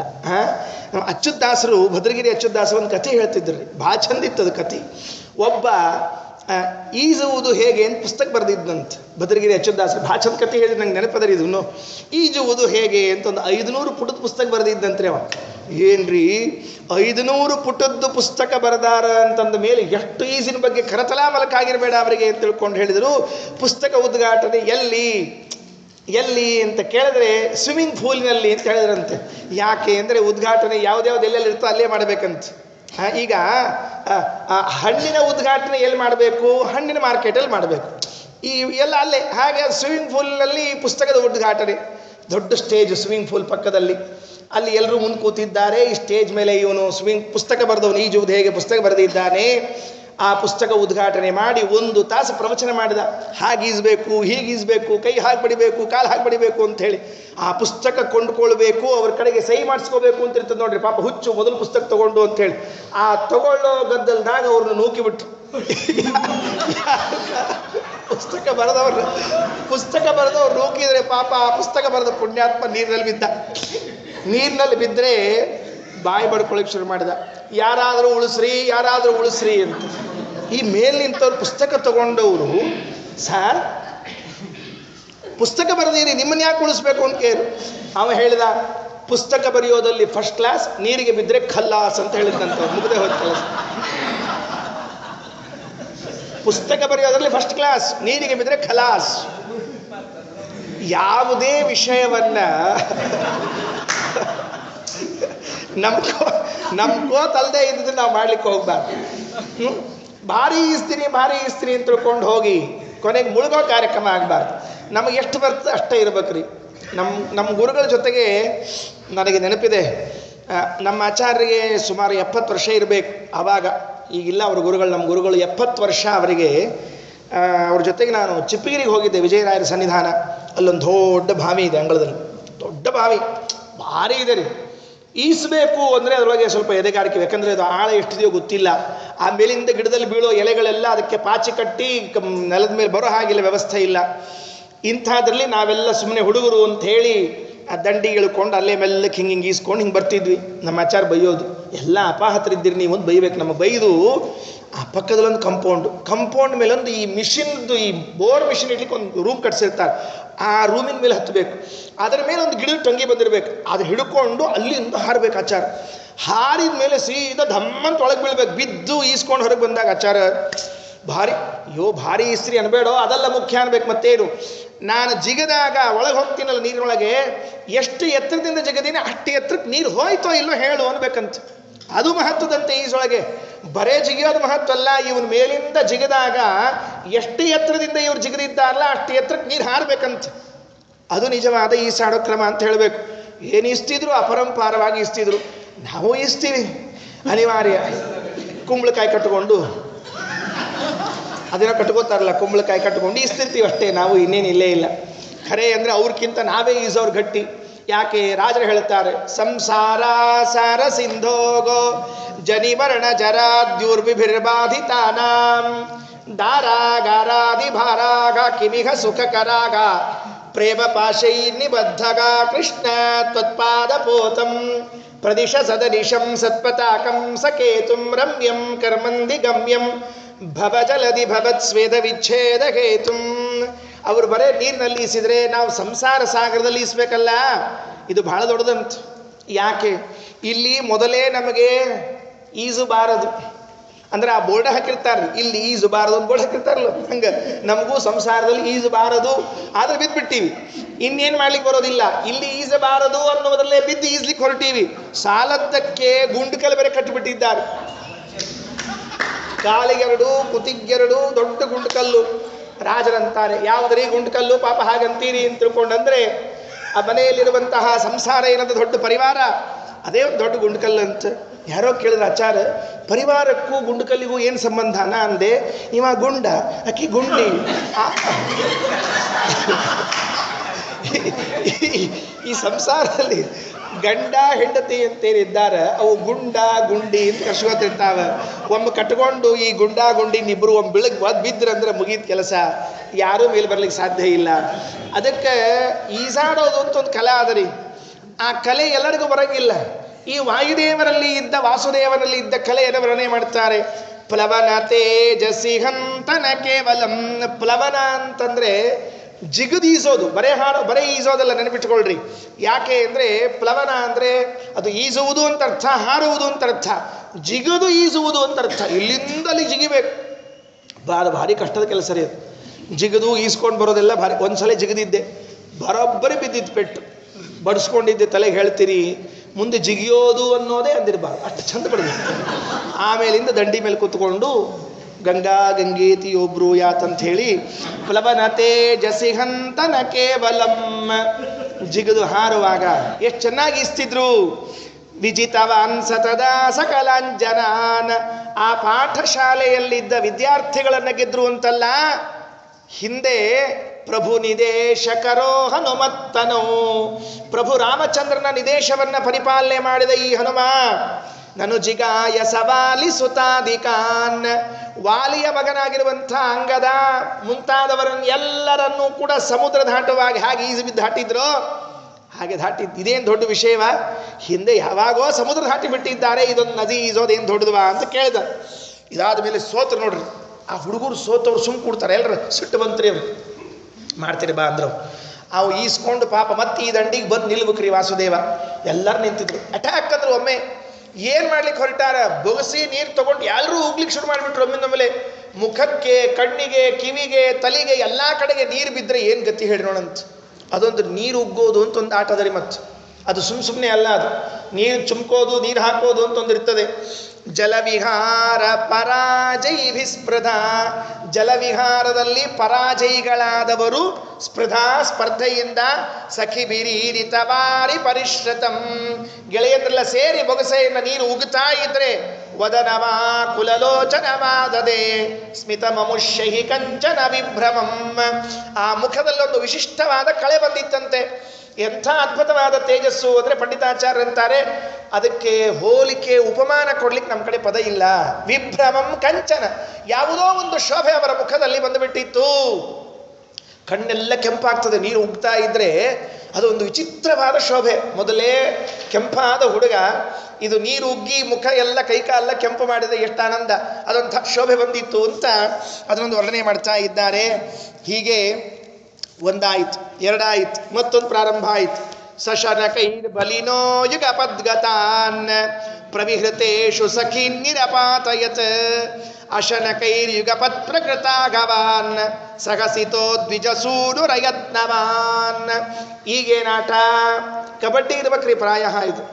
ಯಾಕಂದ್ರೆ ಎಲ್ಲರೂ ಇವನ ಮೇಲೆ ಬೀಳೋದು, ಅವ್ರನ್ನೆಲ್ಲ ಬಿಡಿಸ್ಕೊಂಡು ಹೇಳೋದು, ಅಥವಾ ಒಬ್ಬೊಬ್ಬರಾಗಿ ಬರೋದು, ಅವ್ರನ್ನ ಬಿಡಿಸ್ಕೊಳ್ಳೋದು ಅಂತ ಒಂದು ಆಟ ಅಂತೆ. ಸಹ ಶನಕೈಹಿ, ನೆಲ್ಲನೇ ಬಲಿನಃ, ಬಲಿಷ್ಠರು. ಯಾರೋ ಅಳ್ಕಾಪುಳ್ಕ ಇದ್ದಿದ್ದಿಲ್ಲ ಪಾಪ ಗೆಳೆಯಂದ್ರೆಲ್ಲ, ಅವರು ಚೆಂದಾಗಿ ಊಟ ಮಾಡ್ಕೊಂಡೇ ಬಂದಿರ್ತಿದ್ರು. ಅಂತಹ ಅವರು ಅಯುಗಪದ್ಗತ, ಒಮ್ಮಿಂದೊಮ್ಮೆಲೆ ಬಿದ್ದುಬಿಡ್ಬೇಕು. ಒಮ್ಮೆ ಬಂದು ಎಲ್ಲರೂ ಬಿದ್ದರೆ ಬಿಡಿಸ್ಕೊಳ್ಳೋಕೆ ಕಷ್ಟ ಆಗ್ತದ್ರಿ. ಒಬ್ಬೊಬ್ಬರಾಗಿ ಬಂದರೆ ಹೆಂಗೋ ನೂಗಿಸ್ಕೊಂಡು ಹೋಗ್ಬೋದು. ಇದು ಯಾವುದೋ ಅಮೇರಿಕಾದಲ್ಲಿ ಒಂದು ಆಟ ಇದೆ ಅಂತಲ್ಲ, ರಗ್ಬಿನೋ ಒಂದು ಯಾವುದೋ ಒಂದು ಆಟ. ಅದು ಏನು ಆಟ ರೀ, ದರಿದ್ರ ಆಟ. ಎಲ್ಲಾರು ಅವನು ಯಾರು ಚೆಂಡು ಹಿಡ್ಕೊಂಡಿರ್ತಾನೆ, ಅವನು ಚೆಂಡು ಮುರಿಯೋ ತನಕ ಬಿಡೋದಿಲ್ಲ.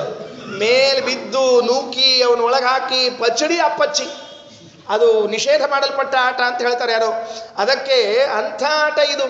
ಆ ವಾಸುದೇವನ ಮೇಲೆ ಎಲ್ಲರೂ ಬೀಳ್ಬೇಕು ಒಮ್ಮಿನೊಮ್ಮೆಲೆ ಬಂದು. ಈ ವಾಸುದೇವ ಏನು ಮಾಡಬೇಕು? ಬಿದ್ದರೆ ಅಯ್ಯಪ್ಪ ಅಮ್ಮ ಅನ್ಬೇಕಾ? ಏನು ಶಬ್ದ ಇಲ್ಲ, ಒಮ್ಮೆ ಎದ್ದು ಬಿಡ್ಬೇಕಂತ ಅಷ್ಟೇ. ಮೈ ಮೇಲೆ ಬಿದ್ದರೆ ಇವ್ರು ಎದ್ದು ನಿಂತ್ಕೊಂಡ್ರೆ ಇವ್ರ ಮೇಲೆ ಬಿದ್ದವ್ರೆಲ್ಲ ತೆಳಗೆ ಬೀಳ್ಬೇಕಷ್ಟೆ. ಎಂಥ ಸಾಮರ್ಥ್ಯ, ಎಂಥ ಸಾಮರ್ಥ್ಯ! ಸಖಿ ನಿರಪಾತಯತ, ಕೆಳಗೆ ಬೀಳಿಸ್ಬಿಟ್ರು. ಈಗ ಎಲ್ಲರೂ ಹೋಗ್ಬೇಡ್ರಿ ಅಂದರು, ಒಬ್ಬೊಬ್ಬರೇ ಹೋಗೋಣ. ಅಶನಕೈರ್ ಯುಗಪತ್ ಪ್ರಕೃತಾಗವಾನ್, ಎಲ್ಲರೂ ಒಟ್ಟಿಗೆ ಒಮ್ಮೆ, ಒಬ್ಬೊಬ್ಬರಾಗಿ ಬಂದದ್ದು ಒಮ್ಮೆ ಹೇಳಿದರು. ಯುಗಪತ್ ಒಮ್ಮೆ ಬಂದದ್ದು ಒಮ್ಮೆ ಹೇಳ್ತಾ ಇದ್ದಾನೆ.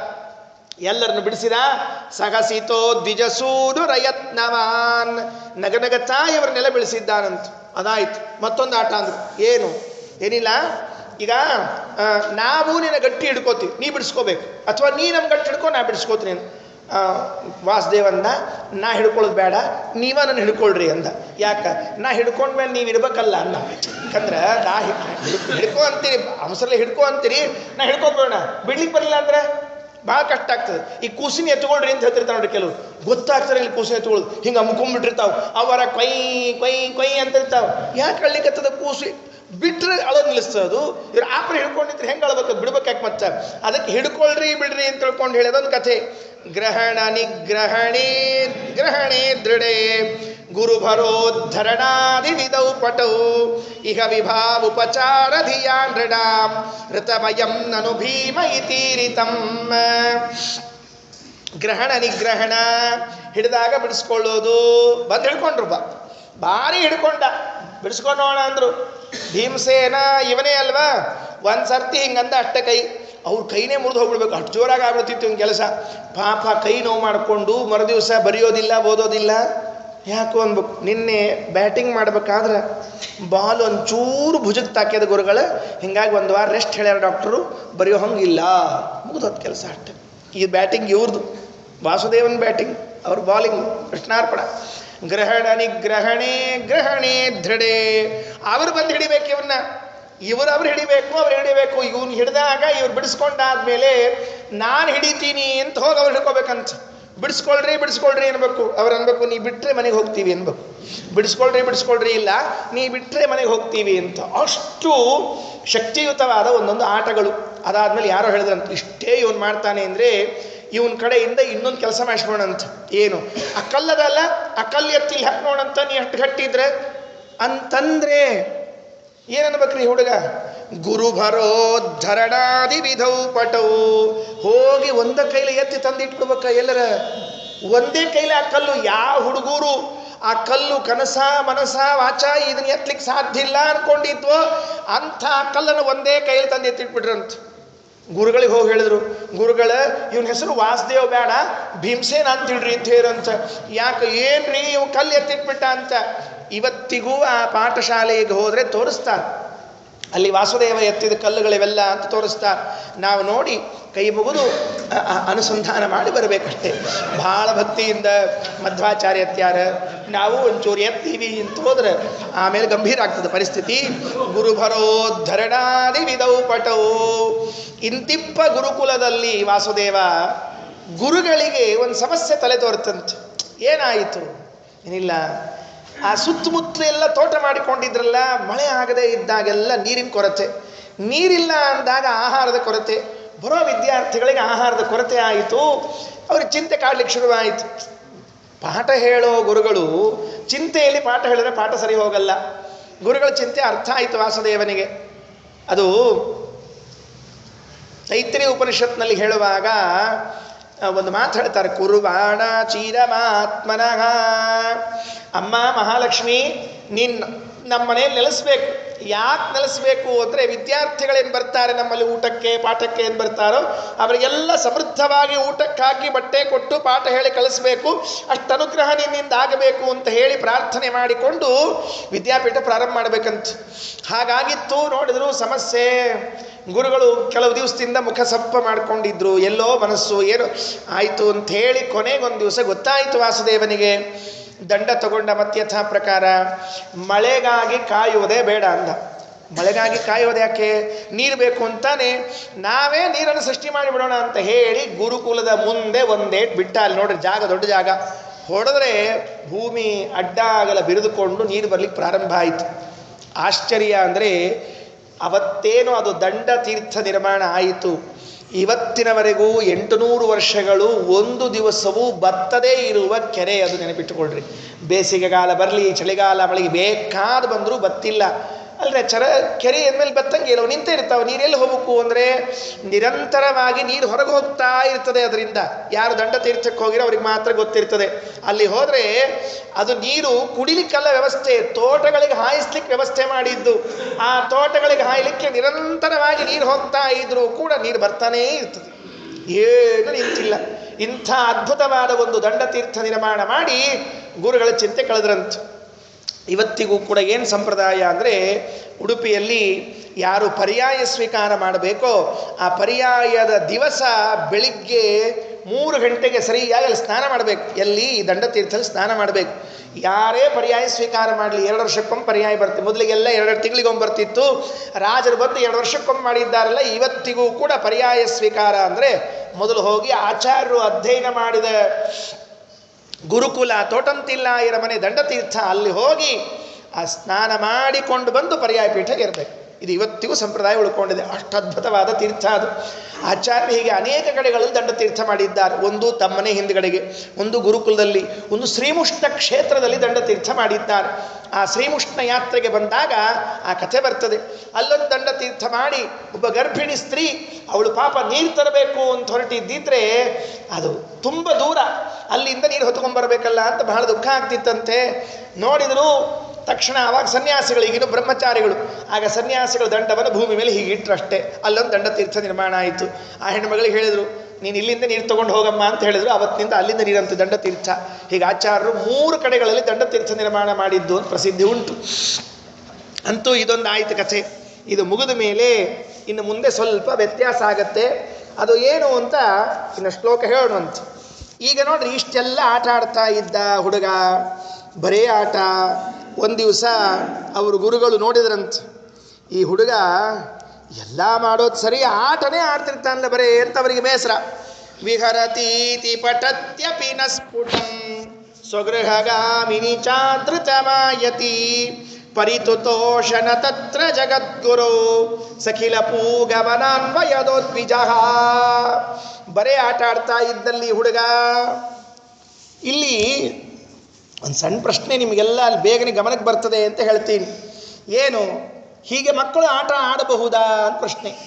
ಓದೋ ಕಾಲದಲ್ಲಿ ಆಟ ಆಡಬಹುದಾ ಅಂತ ಹೇಳಿ. ಯಾಕ್ರೆ ಆಚಾರ ಓದೋ ಕಾಲಕ್ಕೆ ಆಟ ಆಗ್ಲಾರ್ದೇನು ಮುದುಕರಾದ್ರೆ ಆಡಲಿ ಬರ್ತೇನು? ಹಾಗಿದ್ದರೆ ಭಾಗವತಕ್ಕೆ ವಿರೋಧ ಬರ್ತದೆ.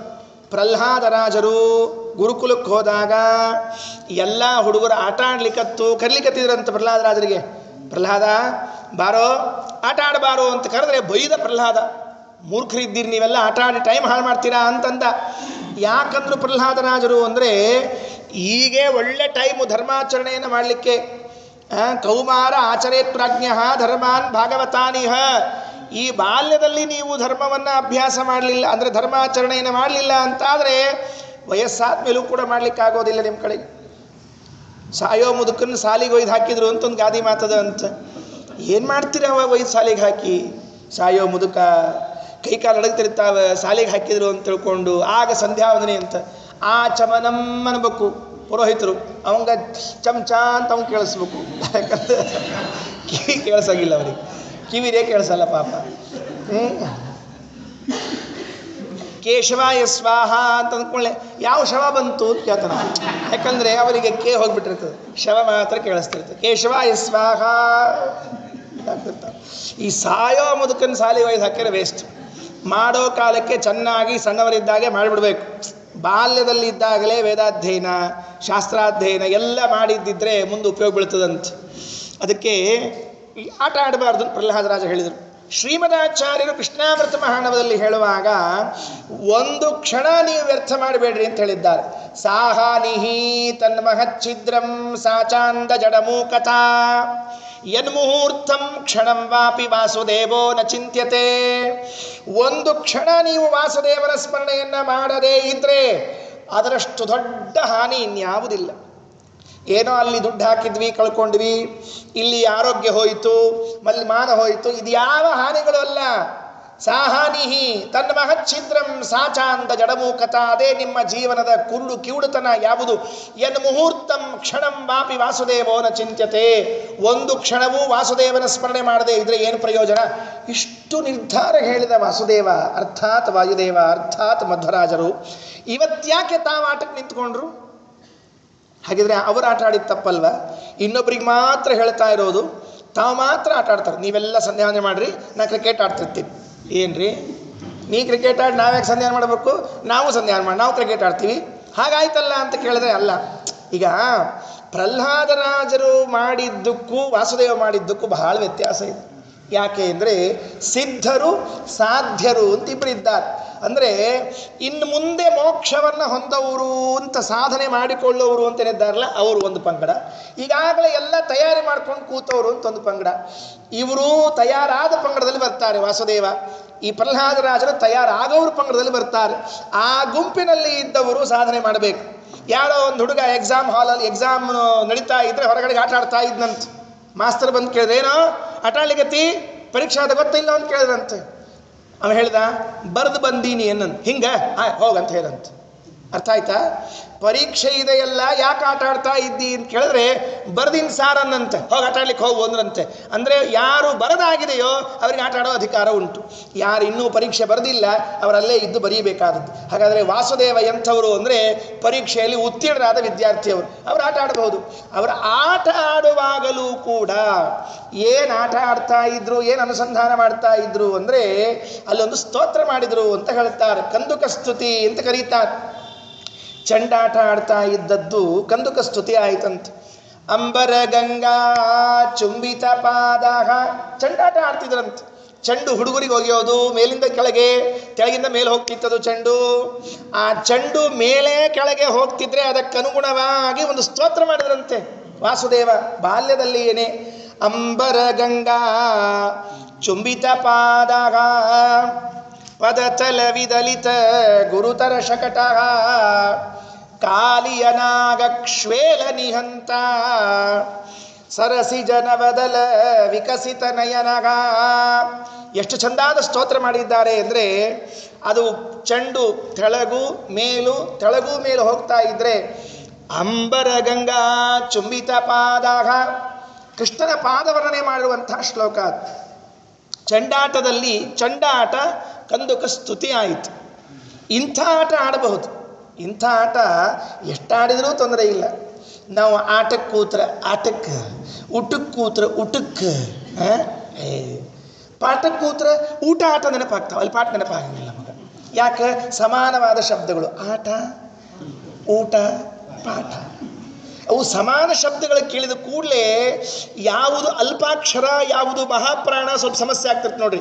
ಆಟ ಅಲ್ಪ ಅಂದರೆ ಹ್ರಸ್ವಾಕ್ಷರ, ಊಟ ಹ್ರಸ್ವಾಕ್ಷರ, ಪಾಠ ಮಹಾಪ್ರಾಣ, ಪ್ರಾಣ ಹೋಗ್ತದವ್ರಿ. ಅಯ್ಯೋ, ಆಟ ಊಟ ಓಟ ಎಷ್ಟು ಸರಳ ಶಬ್ದ ರೀ ಆಚಾರ್ಯ. ಆಟ ಊಟ ಓಟ ಎಷ್ಟು ಸರಳ ಶಬ್ದ. ಅದ ಪಾಠ ಮಹಾಪ್ರಾಣ, ತ್ರಾಸ ಆಗ್ತದೆ, ಬೇಡ, ನಮ್ಮ ಪ್ರಾಣ ಹೋಗ್ಬೇಕಾಗ್ತದೆ, ಕಷ್ಟದ್ರಿ. ಪಾಠಕ್ಕೆ ಬರೋ ಜನಸಂಖ್ಯೆ ಊಟಕ್ಕೆ ಬರೋ ಜನಸಂಖ್ಯೆ ಕಂಪೇರ್ ಮಾಡಿ ನೋಡ್ರಿ. ಯಾಕೆ ಹೇಳಿ ನೋಡಂತ ಆಚಾರ ಭಾರದ ಕೆಲಸ ಮಾಡಬಾರ್ದು ಆಚಾರ. ಲೈಟ್ ವೇಟ್ ಇರ್ತಾವಲ್ಲ ಆ ಕೆಲಸ ಮಾಡಬೇಕು ಆಚಾರ. ಊಟ ಓಟ ಎಷ್ಟು ಅನುಕೂಲ ರೀ ಆಚಾರ, ಸರಳವಲ್ಲ. ಆಟ, ಈ ಪಾಠ, ಓಹೋ, ಯಾಕೆ ಗೊತ್ತೇನ್ರಿ? ಅವಕ್ಕೇನು ಕರೀತಾರೆ ಗೊತ್ತೇನು? ಎಲ್ಲದಕ್ಕೂ ಮಹಾಪ್ರಾಣ ಅಂತ ಕರೀತಾರೆ. ಕಾಖ ಗಾಘ ಇವೆಲ್ಲ ಏನೋ ನೋಡ್ರಿ, ಇವೆಲ್ಲ ಮಹಾಪ್ರಾಣ ಶಬ್ದಗಳಿವೆಲ್ಲ. ಚಾಛ ಜಾಝ ಪಾಫ ಮಾಮ ಇವು ಭಾಭ ಮಹಾಪ್ರಾಣ ಶಬ್ದಗಳಿವು. ಯಾಕೆ ಈ ಮಹಾಪ್ರಾಣದಿಂದ ಉಚ್ಚಾರ ಮಾಡೋ ಶಬ್ದಗಳು ನಮಗೆ ಬೇಡಾಗ್ತಾವಂದ್ರೆ ಮಹಾಪ್ರಾಣ ಅಂತ ಕರೆಸಿಕೊಂಡ ಮುಖ್ಯ ಪ್ರಾಣನ ಅನುಗ್ರಹ ಇಲ್ಲದೆ ಹೋದ್ರೆ ಈ ಪಾಠ ಇವೆಲ್ಲ ನಮಗೆ ತಡೆಯಂಗಿಲ್ಲ, ಆಗಿ ಬರಂಗಿಲ್ಲ ಆಚಾರ. ಯಾಕೋ ಒಂದು ನಮೂನೆ ಅಲರ್ಜಿ ಆಗ್ತದೆ ಆಚಾರ. ಹೌದೌದು. ಅಂಬರ ಗಂಗಾ ಚುಂಬಿತ ಪಾದಃ, ಎಷ್ಟು ಚಂದ ರೀ. ಚಂಡಾಟ ಆಡುವಾಗ ಅಂಬರ ಗಂಗಾ ಚುಂಬಿತ ಪಾದಃ, ಚಂಡ ಮೇಲೆ ಹೋಯಿತು. ಚಂಡ ಮೇಲೆ ಹೋದರೆ ಆ ವಾಸುದೇವ ನೆನಪು ಮಾಡಿಕೊಂಡದ್ದೇನು ಅಂತಂದರೆ ವಾಮನ ತ್ರಿವಿಕ್ರಮನಾದಾಗ ಪಾದವನ್ನು ಮೇಲೆತ್ತಿದ್ನಲ್ಲ. ಅಂಬರ ಗಂಗಾ, ಅಂಬರ ಅಂದರೆ ಆಕಾಶ, ಗಂಗಾ ಅಂದರೆ ಆಕಾಶ ಗಂಗೆ ಇದ್ದಾಳಲ್ಲ, ಅದರಿಂದ ಚುಂಬಿತ ಪಾದಃ, ಮುದ್ದು ಕೊಡಲ್ಪಟ್ಟ ಪಾದ ಅಂತ. ದೇವರೆತ್ತಿದ ಪಾದವನ್ನು ಮೇಲೆ ಎಷ್ಟು ಚೆಂದಾಗಿ ಎದ್ದಿದ್ದಾನೆ. ತತ್ರ ಭಗವತಃ ಸಾಕ್ಷಾತ್ ಯಜ್ಞಲಿಂಗಸ್ಯ ವಿಷ್ಣೋಃ ವಾಮಪಾದಾಂಗುಷ್ಠನಖನಿರ್ಭಿಣ್ಣ ಊರ್ಧ್ವಾಂಡ ಕಟಾಹ ವಿವರೇಣ ಅಂತಃ ಪ್ರವಿಷ್ಟ ಯಾ ವಾಕ್ಯ ಜಲಧಾರ. ಭಾಗವತದಲ್ಲಿ ಹೇಳುವಾಗ ಎಷ್ಟು ಸುಂದರವಾಗಿ ಹೇಳ್ತಾರೆ ಅದನ್ನು. ಶೃಂಗಾರ ಪಾದನಖ ತುಂಗಾಗ್ರ ಭಿನ್ನಕನ ಕಾಂಗಾಂಡ ಪಾತಿ ತಟಿನಿ ತುಂಗಾತಿ ಮಂಗಲ ತರಂಗಾಭಿಭೂತ ಭಜ ಕಾಂಗಾಘ ವಾಮನ ನಮಃ. ರಾಜರು ದಶಾವತಾರ ಸ್ತುತಿಯಲ್ಲಿ ಹೇಳುವಾಗ ಆ ಪಾದದ ಸ್ಮರಣೆ. ಅಂಬರ ಗಂಗಾ ಚುಂಬಿತ ಪಾದಾಗ ಪದತಲ ವಿದಲಿತ ಗುರುತರ ಶಕಟಗ. ಚಂಡ ಮೇಲಿಂದ ಕೆಳಗೆ ಬಿತ್ತು, ಅಥವಾ ಮೇಲ್ ಹೋಯ್ತು. ಇನ್ನೊಂದು ಸರ್ತಿ ಇಟ್ಕೊಳ್ರಿ. ಹಾಗೇನಾಯಿತು, ಕಾಲಿನ ಕೆಳಭಾಗದಿಂದ ಒದೆಯಲ್ಪಟ್ಟಾಗ ಚಕ್ಕಡಿ ಮುರಿದು ಹೋಯ್ತಲ್ಲ. ಪದ ತಲ ವಿದಲಿತ ಗುರುತರ ಶಕಟಗ ಕಾಲಿಯನಾಗ ಕ್ಷೇಲ ನಿಹಂತ. ಕಾಳ್ಯಾನ್ ತಲೆ ಮೇಲೆ ಕಾಲಿಟ್ಟು, ಕಾಳ್ಯಾರು ಕಾಳಿಯ ಅವನೇ ಕಾಳ್ಯ. ಆ ಕಾಳ್ಯಾನ್ ತಲೆ ಮೇಲೆ ಇವ ಕಾಲಿಟ್ಟು, ಇವೇನು ಬಿಳೆ ಏನು, ಇವನು ಕಾಳ್ಯನ. ಯಾರು? ಕೃಷ್ಣ. ಅವನು ಕಾಳ್ಯನ. ಕಾಳಿಯನು ಕಾಳಿಯ ತಲೆಯ ಮೇಲೆ ಕಾಲಿನಿಂದ ತುಳಿದಾಗ ಕಾಳಿಯೇ ಹೊರಗೆ ಬಿತ್ತು. ಯಾಕೆ? ವಿಷವು ಕಪ್ಪು. ಅದಕ್ಕಾಗಿ ಕಾಳಿಯನಾಗ ಕ್ಷೇಲ ನಿಘಂತ. ಇಷ್ಟೆಲ್ಲ ಮಾಡುವಾಗ ಆಯಾಸ ಆಗಿತ್ತೇನೋ, ಶ್ರಮ ಆಗಿತ್ತೇನೋ ಅಂದರೆ ಸರಸಿ ಜನ ಬದಲ ವಿಕಸಿತ ನಯನಗ. ಕಣ್ಣು ಅರಳಿತ್ತಂತೆ. ಅರಳಿದ ಕಣ್ಣು ಏನು ತೋರಿಸ್ತದೆ? ಆಯಾಸಾಭಾವಂ ಸೂಚಯತಿ. ಏನು ಆಯಾಸ ಆಗಿಲ್ಲ ಅಂತ ತೋರಿಸ್ತದೆ. ಹೆಂಗಿದ್ದಾವ? ಕಾಲಘನಾಲಿ ಕರ್ಬುರಕಾಯಾಗ. ನೀಲಮೇಘಶ್ಯಾಮ. ಅವನು ನೀಲಮೇಘಶ್ಯಾಮ ಇದ್ದಂತೆ ಇದ್ದ ಕೃಷ್ಣ.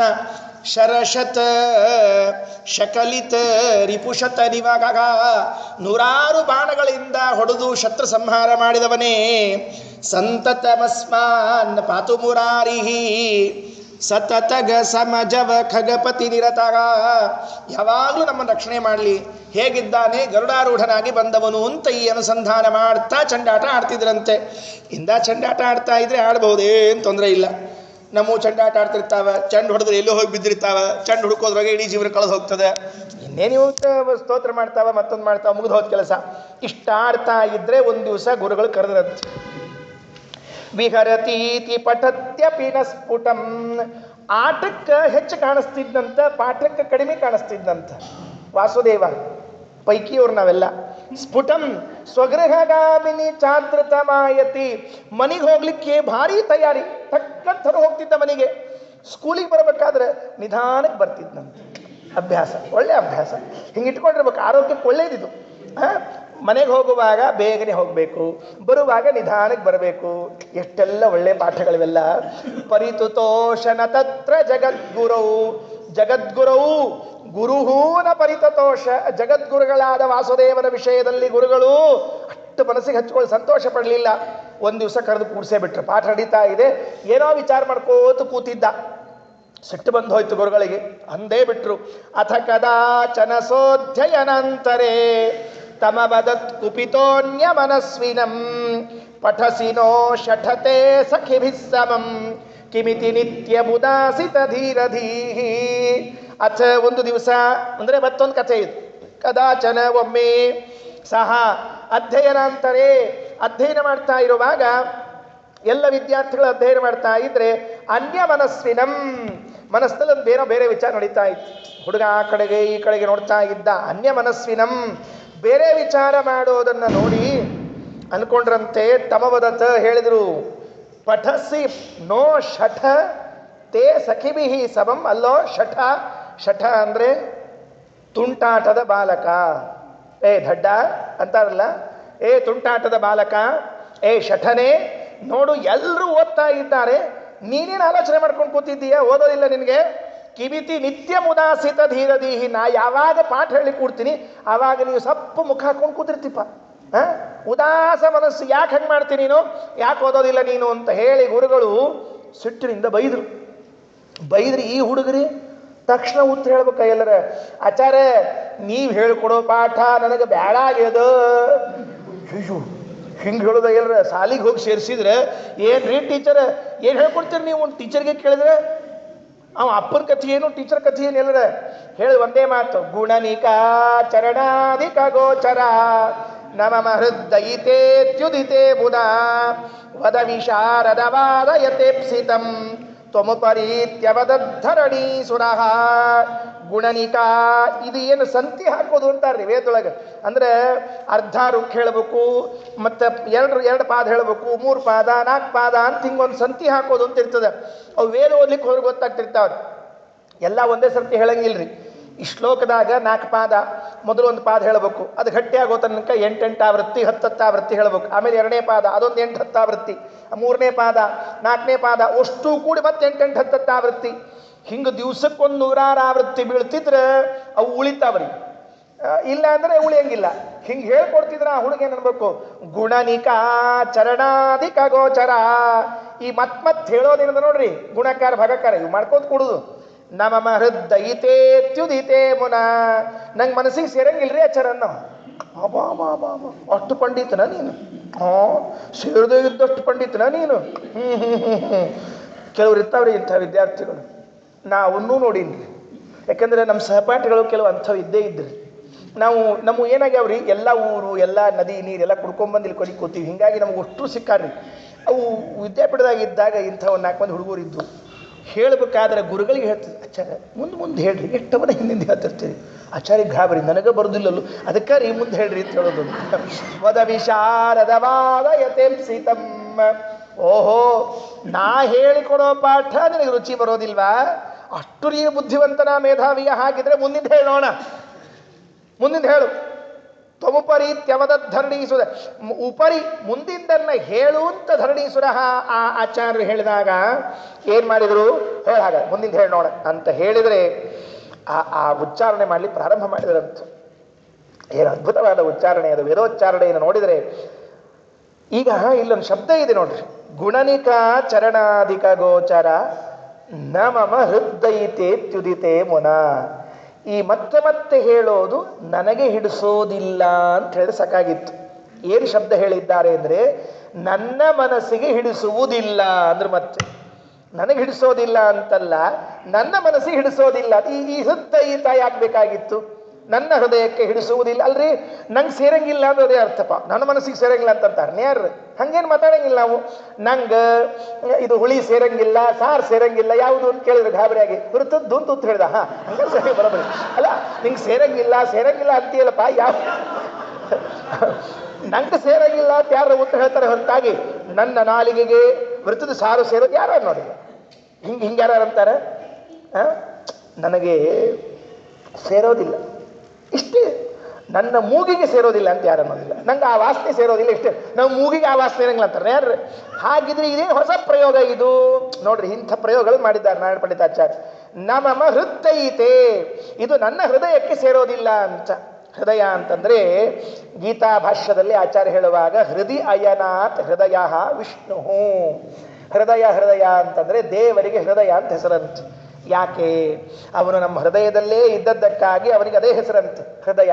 ನಮಮ ಹೃದಯಿತ. ಹಿಂಗೆ ನಾ ಮೇಲಿಂದ ಮೇಲೆ ಉಚ್ಚಾರಣೆ ಮಾಡೋದು, ನನ್ನಲ್ಲಿ ಇದ್ದಾನಲ್ಲ ಭಗವಂತ, ಅವನಿಗಿದು ಸೇರೋದಿಲ್ಲ. ಹೋಗೋ ಇದನ್ನೇ ಓದ್ಕೋತ ಕೂತಿ ಅಂತ ಬೈತಾಳವನು. ಯಾಕೆ ಅಂದರೆ ಓದೋದು 2 ಕ್ರಮ ಅದ. ಇದ್ದದ್ದನ್ನೇ 50 ಸರ್ತಿ ಅನ್ನೋದು ಒಂದು ಕ್ರಮ, ಅದನ್ನೇ ಅರ್ಥಾನುಸಂಧಾನ ಮಾಡೋದೊಂದು ಕ್ರಮ. ಆದರೆ ಎಲ್ಲವನ್ನು ವಿಸ್ತಾರವಾಗಿ ಅಧ್ಯಯನ ಮಾಡೋದೊಂದು ಕ್ರಮ ಇದೆ. ಗೀತಾ ಭಾಷ್ಯದ 3ನೇ ಅಧ್ಯಾಯದ ಕೊನೆ ಶ್ಲೋಕವು, ಗೀತಾ ತಾತ್ಪರ್ಯದ 4ನೇ ಅಧ್ಯಾಯದ 8ನೇ ಶ್ಲೋಕವು ಅಲ್ಲಿ ಹೇಳುವಾಗ ಶ್ರೀಮದಾಚಾರ್ಯ ಒಂದು ಮಾತು ಹೇಳ್ತಾರೆ, ಒಂದೇ ಗ್ರಂಥವನ್ನೇ 50 ವರ್ಷ ಓದ್ಕೋತ ಕೂಡಬೇಡ್ರಿ. ಸುಧಾ ಭಾಳ ಗಟ್ಟಿ ಓದ್ಬೇಕು ಅಂತ 30 ವರ್ಷ 40 ವರ್ಷ ಸುಧಾನೇ ಕಲ್ತು ಬಿಟ್ರೆ ಏನು ಗತಿ ಮುಂದೆಲ್ಲರ? ಚಂದ್ರಿಕಾ, ನ್ಯಾಯಾಮೃತ, ತರ್ಕತಾಂಡಗಳು ಯಾವಾಗ ಓದಬೇಕು? ತತ್ವಪ್ರಕಾಶಿಕಾದಿಗಳು ಎಲ್ಲ ಗ್ರಂಥಗಳನ್ನು ಓದಬೇಕು. ಎಲ್ಲ ಗ್ರಂಥಗಳನ್ನು ಓದಿ ಅದರಿಂದ ಭಗವಂತನ ಅರ್ಥ ಮಾಡಿಕೊಳ್ಳೋದು ಒಂದು ಕ್ರಮ. ಒಂದೇ ಗ್ರಂಥವನ್ನು ವಿಸ್ತಾರವಾಗಿ ಓದಿ ಅರ್ಥ ಮಾಡಿಕೊಳ್ಳೋದು ಕ್ರಮ. ಮಧ್ವಾಚಾರ್ಯ ಅಂದ್ರು, ನಂಗೆ ಒಂದೇ ಗ್ರಂಥ ಹೊಡೆದು ಸಾಕಾಗಿ ಹೋಗ್ಯದ. ನಮ್ಮ ಸ್ವಾಮಿ ಹೇಳ್ಯಾನ, ಬೇಡ, ನೀ ಎಲ್ಲ ಗ್ರಂಥಗಳನ್ನು ಓದು, ಅರ್ಥಾತ್ ಎಲ್ಲ ಗ್ರಂಥಗಳಿಂದ ನಾನು ಅನುಸಂಧಾನ ಮಾಡು ಅಂತ ತಿಳ್ಕೊಂಡು ಹೇಳಿದ್ದಾರೆ. ಆದ್ದರಿಂದ ನಾನು ಈ ಅನುಸಂಧಾನವನ್ನು ಮಾಡೋದಿಲ್ಲ ಅಂತ ಹೇಳಿ ಮನಸ್ಸಿಗೆ ಅಂದ್ಕೊಂಡು ಹೇಳು ನೋಡೋಣ ಅಂತ ಹೇಳಿದಾಗ ಮುಂದಿನ ಶ್ಲೋಕದಲ್ಲಿ ಹೇಳ್ತಾ ಹೊರಡುತ್ತಾರೆ. ಇವತ್ತು ಸಮಯವಾಗಿದೆ, ಶ್ಲೋಕೋಚ್ಚಾರಣೆ ಮಾಡಿ ನಿಲ್ಲಿಸ್ತೇನೆ, ನಾಳೆ ಸಿಕ್ಕಾಗ ನೋಡೋಣ. ಎಂಥ ಅದ್ಭುತವಾದ ವೇದೋಚ್ಚಾರಣೆ. ಸಕಲ ಲಕ್ಷಣ ಶಿಕ್ಷಣ ಮೂಲಭೂ ಶ್ರುತಿ ಸಮಾಮನನಂ ಸ್ಖಲನೋಜ್ಜಿತಂ ನ ಖಲು ಕೇವಲ ಬಸ್ಯ ಗುರೋರ್ವ್ಯಧಾತ್ ಸುಮನಸಾಮಪಿ ತತ್ರ ಕುತೂಹಲಂ. ಶ್ರೀಕೃಷ್ಣಾರ್ಪಣಮಸ್ತು. ಅಕ್ಷಯಂ ಕರ್ಮ ಯಸ್ಮಿನ್ ಪರೇ ಸ್ವರ್ಪಿತಂ ಪ್ರಕ್ಷಯಂ